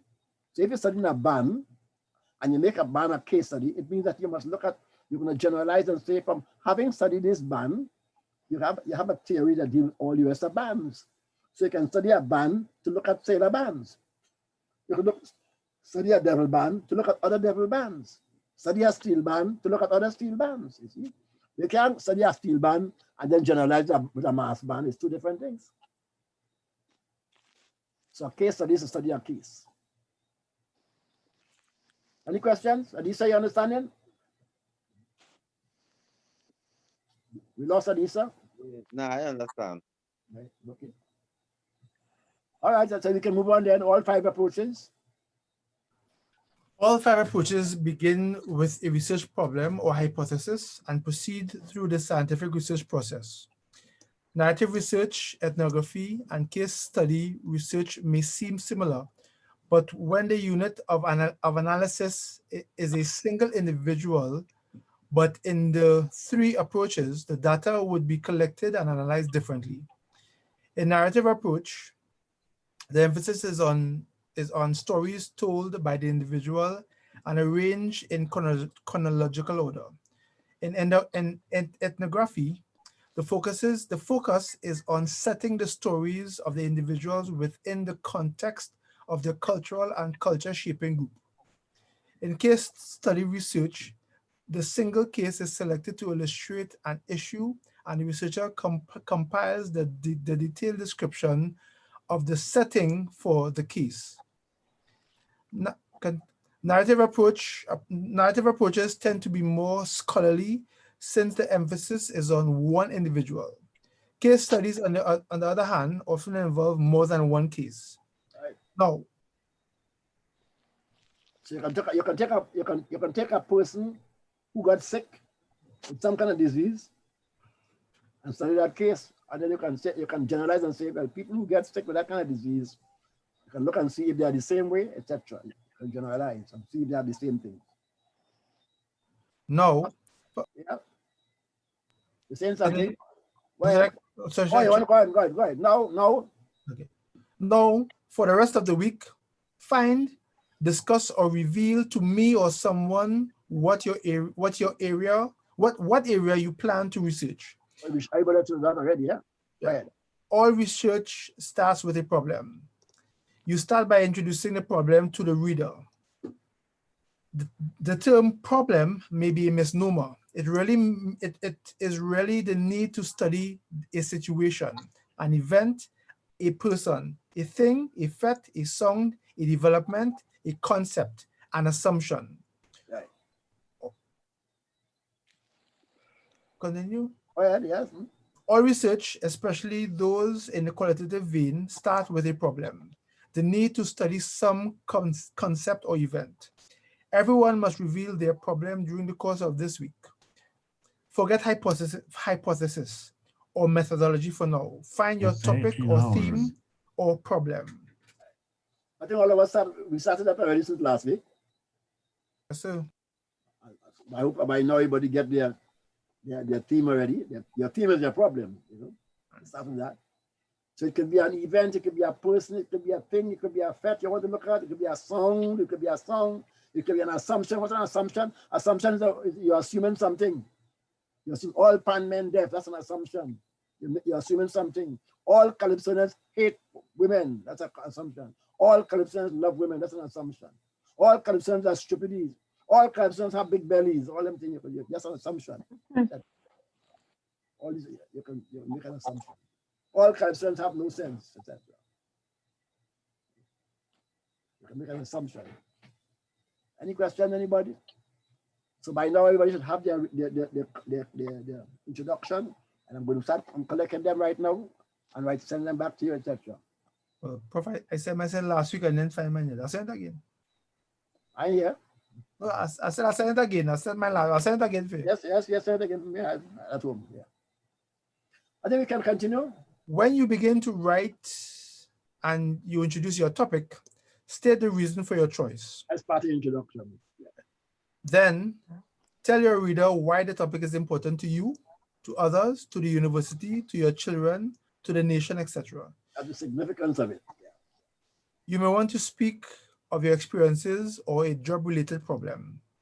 You may want to speak of the importance of the topic because of the literature or the need to fill a gap in it. Bring it up, Christian, just get up a little bit. No, sorry, no. I sometimes lose my things sometimes, Professor. That wasn't Christian. Good, right, good. When you begin to write, go ahead. You may want to speak of the importance. Yeah, when you may want to speak of the importance of the topic because of the literature or need to fill a gap in it, or provide a voice for the individual or individuals who need one. Perhaps you want to heighten the experiences of someone or an issue, or even establish a base for thinking. After the introduction, you will go on to write the literature review. This we shall discuss next week. The literature review is simply meant to show the reader what has been written about your theme or problem. You are, in fact, placing your work within the given literature, perhaps for future use. But back to the introduction in terms of the 5 approaches we spoke about. Before I do literature review, I want to look at the MLA system again and show you, because literature review calls a lot of citations, etc. So I want to look at it first. I'll do part of the literature review next week, but I want to do the MLA system also, look at the MLA system. Probably I might correct your introduction, send back to you, show you where you're wrong, etc. If you want your introduction to the whole class to see it, because we are small, we can look at one another's introductions, etc. Especially if it's very good, and we can look at one another's introductions. All of it can do. We learn from each other. But those citations are very, very important. So I have to go through that MLA system with you again next week. I'm going to go through that. Anybody doesn't understand how to begin to write your topic? Anybody that, as I said, you can write, you can choose a topic. One, the reason for choosing a topic is because you want to fill a gap. Nobody has done it, etc. Nobody is writing about it. You want to heighten the experiences of someone. You want to show somebody about dancers. You want to tell somebody about the panyard, whatever it is you want to do. And these things make people want to read your work, etc. You may want to make money. Nothing wrong with saying, I am writing this as an entrepreneurial, I want to make $1. Nothing wrong with that, etc. Many people have been writing books. People live off of that. That's all. Writers live off their books. Writers write books to make money, etc. And some people write books for content, like C.L.R. James. C.L.R. James said, I write them because I don't believe in what democracy will. I believe in this socialist way of thinking. I do like, and he went on to show how they treat slaves in Haiti. Why? Because he wants to show the world what whites were doing to African people. C.L.R. James, and he said so. So different people have different approaches and different people have different objectives. So we shall touch on the literature review next week. Any questions on introduction before we leave? All right, let's go down then. Bring up, gas up a little. Christian, just gas up a little. Yes, where we are. If you're writing, good. If you're writing a narrative, I expect you to state in the introduction how the story needs to be told so as to gain insights into problems. In a phenomenological study, I expect you to state that we need to know more about a phenomenon and the common experiences of individuals with the phenomenon. For a grounded theory, I expect For a grounded theory, I expect that your theory will explain the process for a process. Sorry, process for a. All right. I expect that the theory will explain the process or a process because the existing theories are inadequate, non-existent for the population or need to be modified. Why there's why you want to explain therefore why there's just a music, about the theory. That's right. In an ethnographic study, the problem might include thoughts about why it is important to describe and to interpret the cultural behavior of a certain group, of how the group is marginalized, or how the group is marginalized or kept silent by others. For a case study, the researcher might discuss how the study of the case can help inform the research problem. Therefore, refer your problem to one of the 5 approaches. After the introduction, the problem, introduce other economical, philosophical, geographical, sociological, or historical information that would allow the reader to understand clearly the context in which your problem is surrounded. Like how Richard gave that boy some more context to understand his problem. See? Thus, if your problem is on sound in Carnival, Introduce the reader to Carnival. To Sorry, Trinidad. introduce the reader to Trinidad, to Carnival, then to Carnival in Trinidad, then to sound in the Carnival.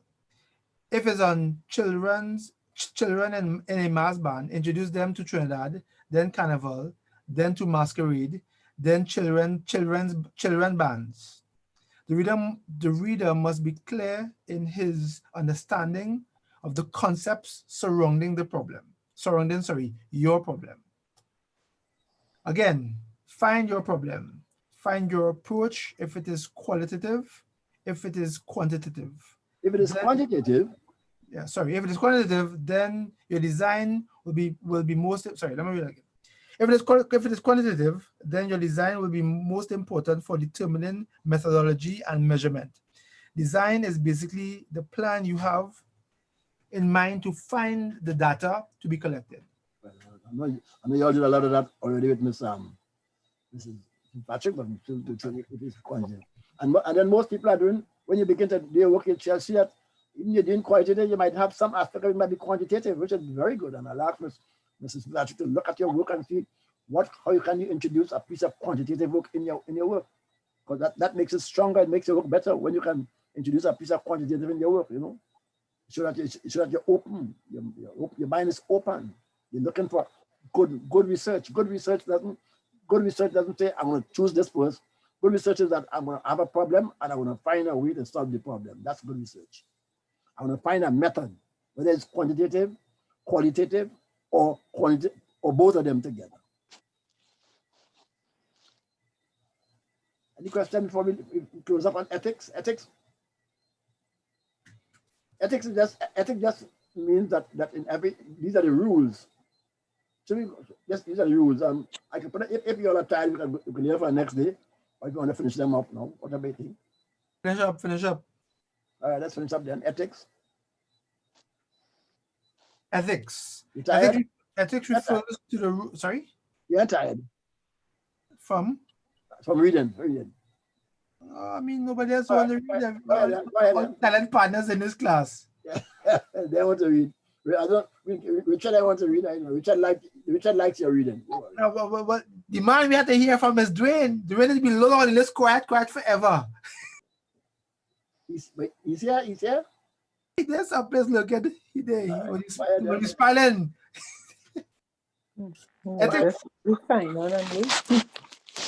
Ethics refer to the rules of conduct associated with a particular case or action.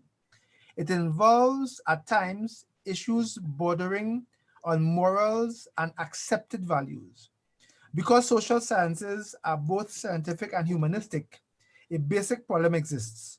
How are we to develop systematic, verifiable knowledge when research procedures may infringe on the rights and welfare of individuals? There are no absolute or right or wrong answers to this dilemma. In other words, when you're doing research, you may infringe on people's rights. You may infringe on rights of people. You may humbug people. You can't, so certain questions you can't ask people. What you want to find out that for? What you asking me them kind of questions for? What you doing? AIDS? You doing something? Why must I tell you my salary? Why must I tell you if I like pan?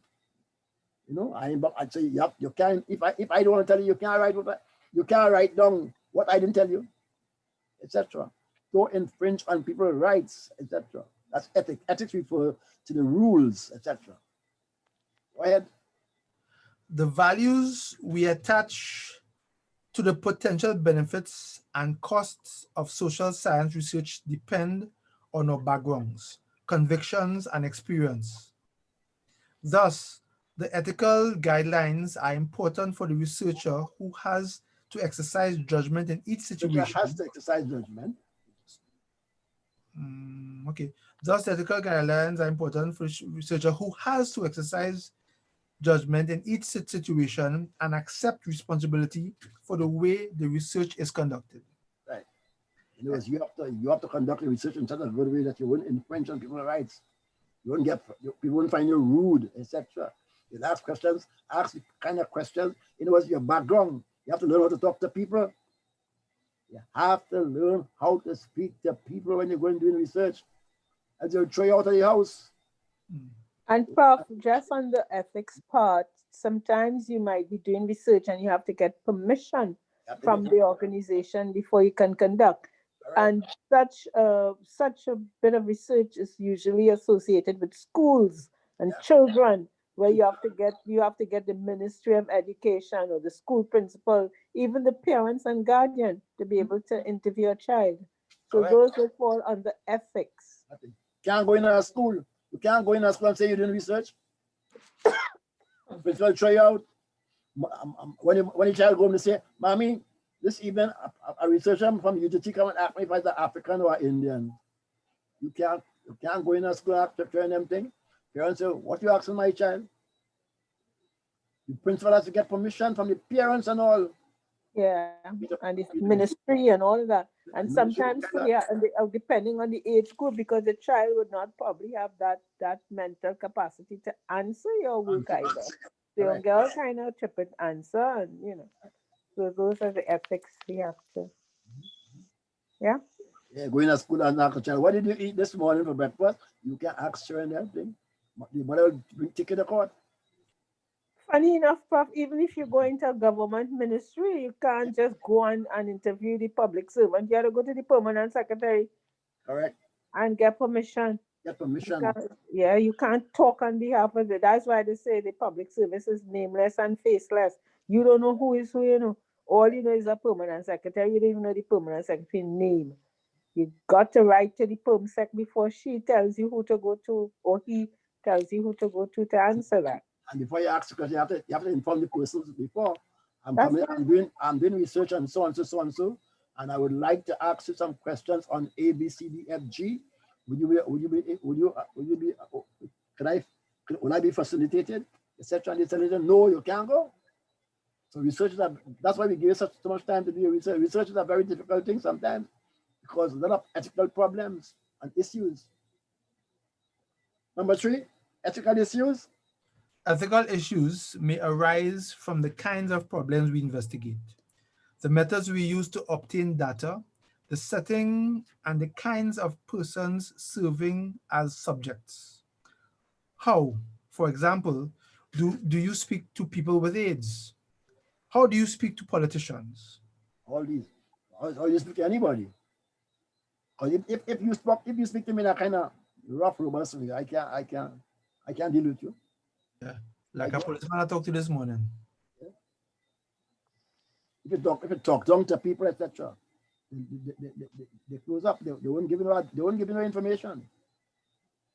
And some people you have to pay them, That's right. Some people you have to pay them to talk, And some people tell you, "Well, if you want to do a question, what you want a focus group, you have to give us lunch, etc., and carry us in a hotel, etc., and so on and so on." And I ain't talking about cheap hotel. Professor, yep. Can the exchange of monies for an interview be seen somehow as tainting an interview? Of course it did. Of course. Because you have to write down what people say. You can't let that money force you to say things that you didn't hear or you didn't see or give wrong information. That'd be very unethical.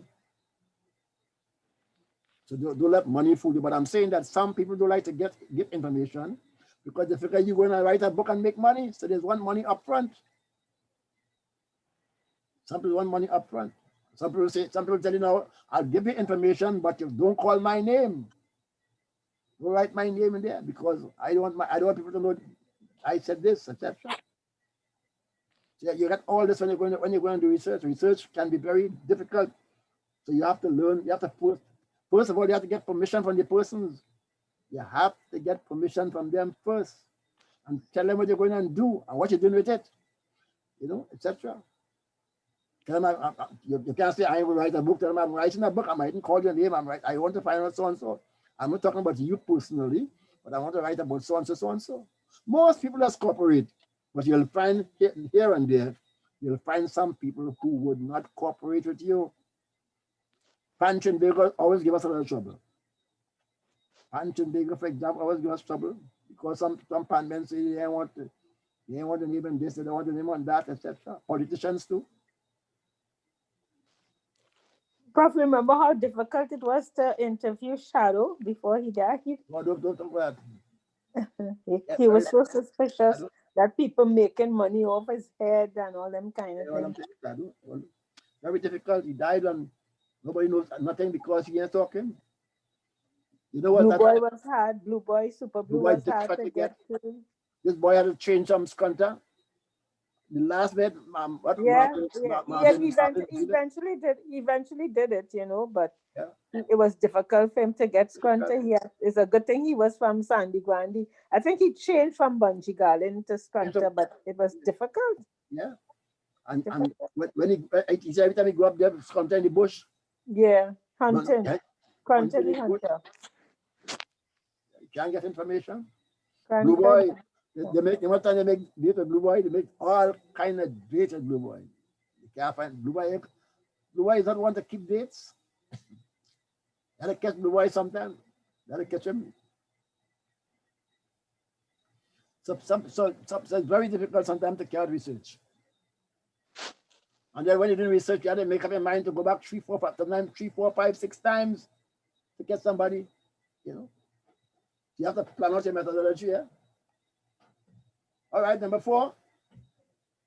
Number 4, the researcher must be concerned with informed consent and privacy as part of the individuals from whom he or she is seeking knowledge. Participants must be thoroughly informed about the purpose of the research and the procedures to be used so that they can make informed choices. Informed consent involves 4 basic aspects: competence, voluntarism, Yeah. full information, and comprehension. Right. You know, The more you, oh, sorry. Right. the more you bring into focus the freedom of the individual, the more the need for informed consent. In other words, you have to inform people of what you're doing, why you're doing it first, and what question you're going to ask. You have to explain them. You have to get informed consent. In other words, the witnesses who you are interviewing must give consent. You can't force them. And you have to learn how to ask questions. You can't ask people questions about their private life, etc. We have to find a way to write the information. I think we can move on to number 5. Number 5, the right to privacy can be easily violated during the study or after its completion. The researcher, sorry? That's it. Thanks, Christian. We can have the thing. The researcher, go ahead. The researcher has to consider 3 criteria: the sensitivity of the data, the setting in which the researcher, The observation. the sensitivity in which the observations are made, and the event to which the information is disseminated. 2 common ways. Sorry. 2 common ways to protect the privacy of research participants are to maintain their anonymity and to keep their data confidential. You have to tell them that there are 2 ways to make it scientific, etc. To tell them that I'm not going to call your name, I'm not going to write your name, I'm just using pan men. I'm using Calypsonians. I'm not going to call your name, etc. Or if I have to give you a name, I'll call you Mr. A or Mr. B or Mr. C. And I have to keep that data confidential because people don't like to will not give you information if you don't keep it confidential. But they might say something and you can't go and write that, they will sue you. They'll sue you afterwards. They'll sue you on your book and everybody, your family, everything, they'll sue you. So you have to because the right to privacy is theirs. Now, Professor, yeah, I did a paper last semester in which, because of the relationship of the individuals whom I was interviewing, I didn't use their name, that they were all anonymous. But then the issue came about after, as in terms of citing where I got the information from. Right? So how does one handle that? Well, you didn't call the names. Didn't. You didn't call, you gave them a name? Didn't give them a name. I referred to them as different individuals, but I didn't. I didn't say who, whether it was Dwayne or Richard. Just call them D and S and G. That's what they call them. Yeah. But we see, because I had to cite them. I mean, if I cited an anonymous source, because they can't.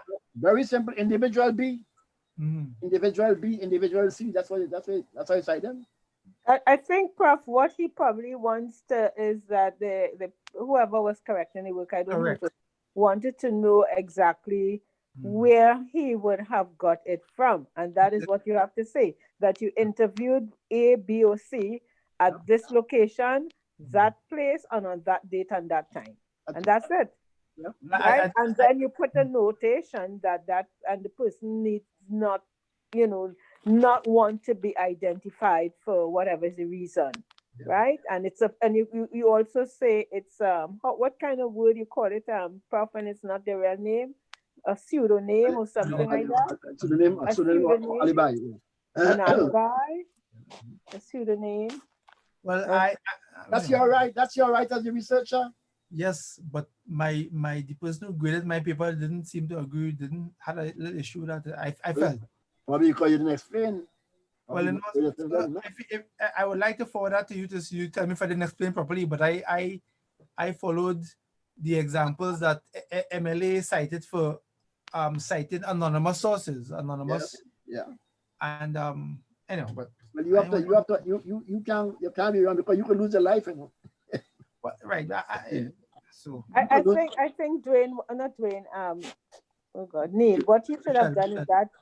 Is it written? No, it's Neil talking, right? Yes. You should have brought that to Prof very early o'clock, and you don't accept that. You if you're within your right, you contest it.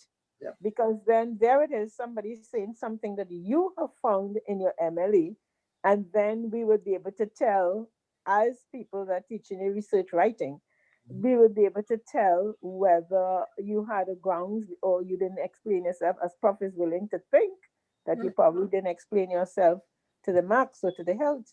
Yep. So next time. You can't afford to infringe people's rights, and certain people, the person has the right not to speak, and the person has the right to say, I don't want my name to be called. The right to privacy, you can't violate that. So Professor, so if the person,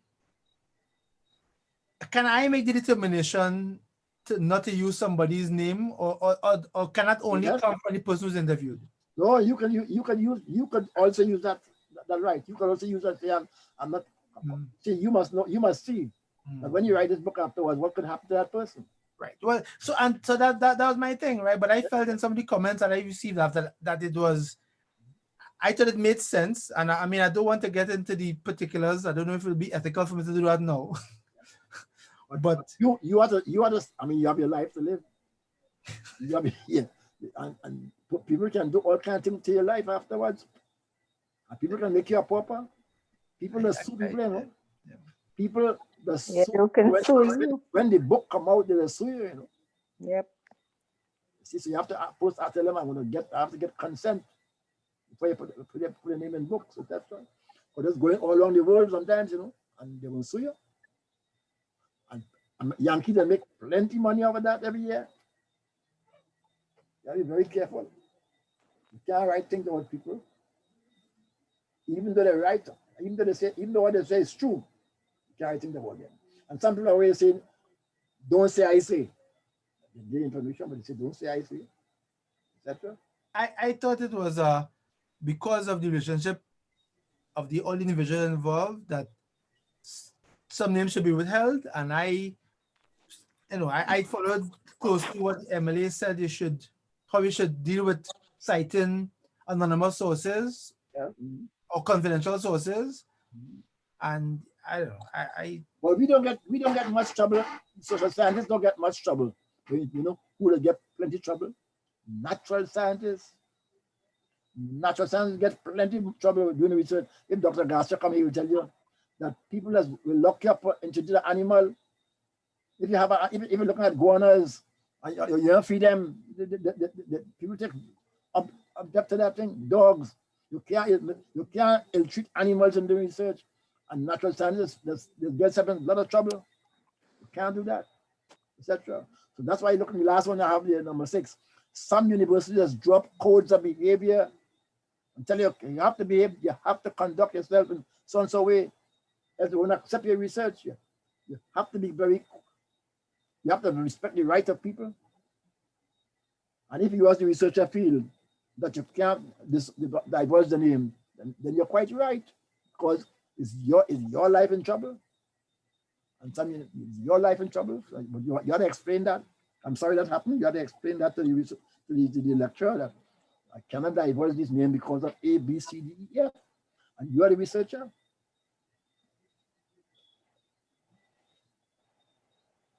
Dr. Father Debuta write a whole book on Jean Smiles. Father Debuta write a whole book on Jean Smiles. But that's a stupid thing he used there. But everybody know you were talking about Jean Miles. He called she Jean Smiles. He said, how you know it's Jean Miles I'm writing about? He said, I was writing about a woman called Jean Smiles. Yeah. So sometimes if you're too near, if I bring Mr. Lucky here, he'll tell you, if you call somebody a name and the public can find out who it is, you're still in trouble, you know. So you have to be very critical, very ethical when you're doing research. The most important thing to do research is to say, listen, nobody can get in trouble. First, tell the interviewees what I'm doing. 2, tell them if you want me to call a name. 3, tell them what this book, what happened to this piece of research, and get consent. Sometimes you have to get consent in writing before you do that sometimes. In fact, right now in this girl, Savitri, yeah, I'm with you. She has to get consent in writing. I just signed a letter. Look, Christian there. I just wrote a letter for her last week.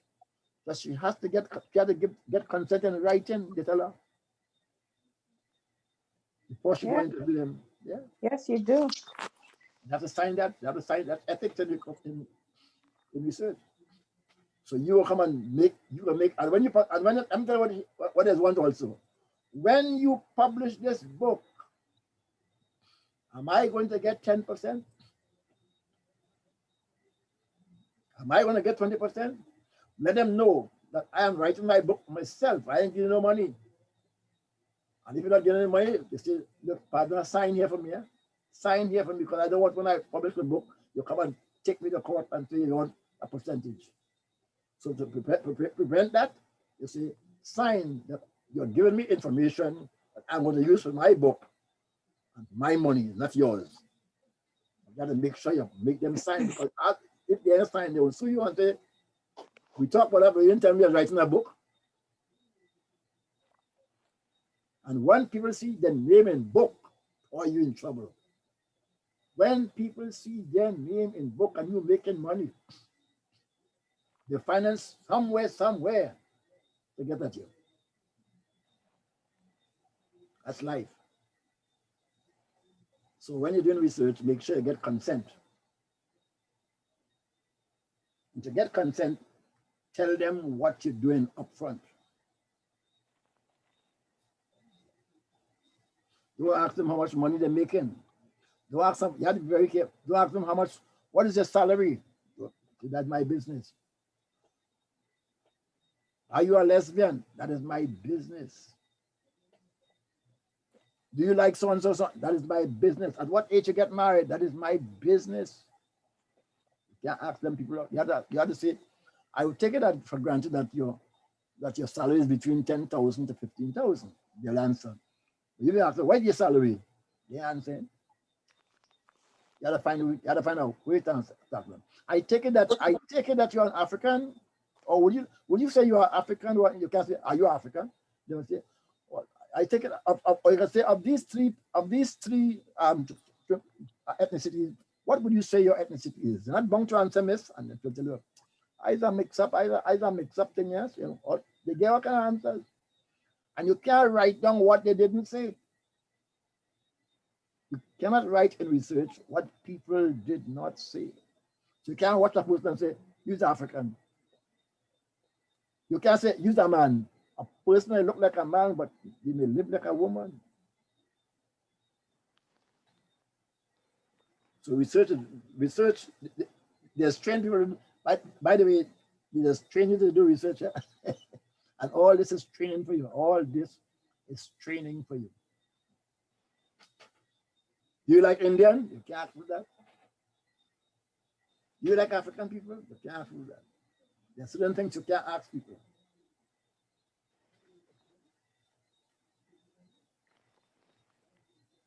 Any questions on ethics?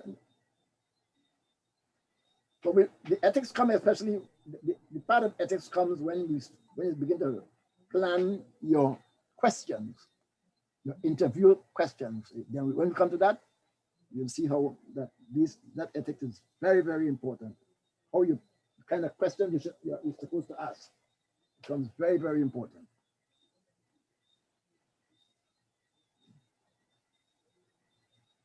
Right, and if there are no questions, we can close. Unless somebody wants to say something. I want to thank Christian for staying with us.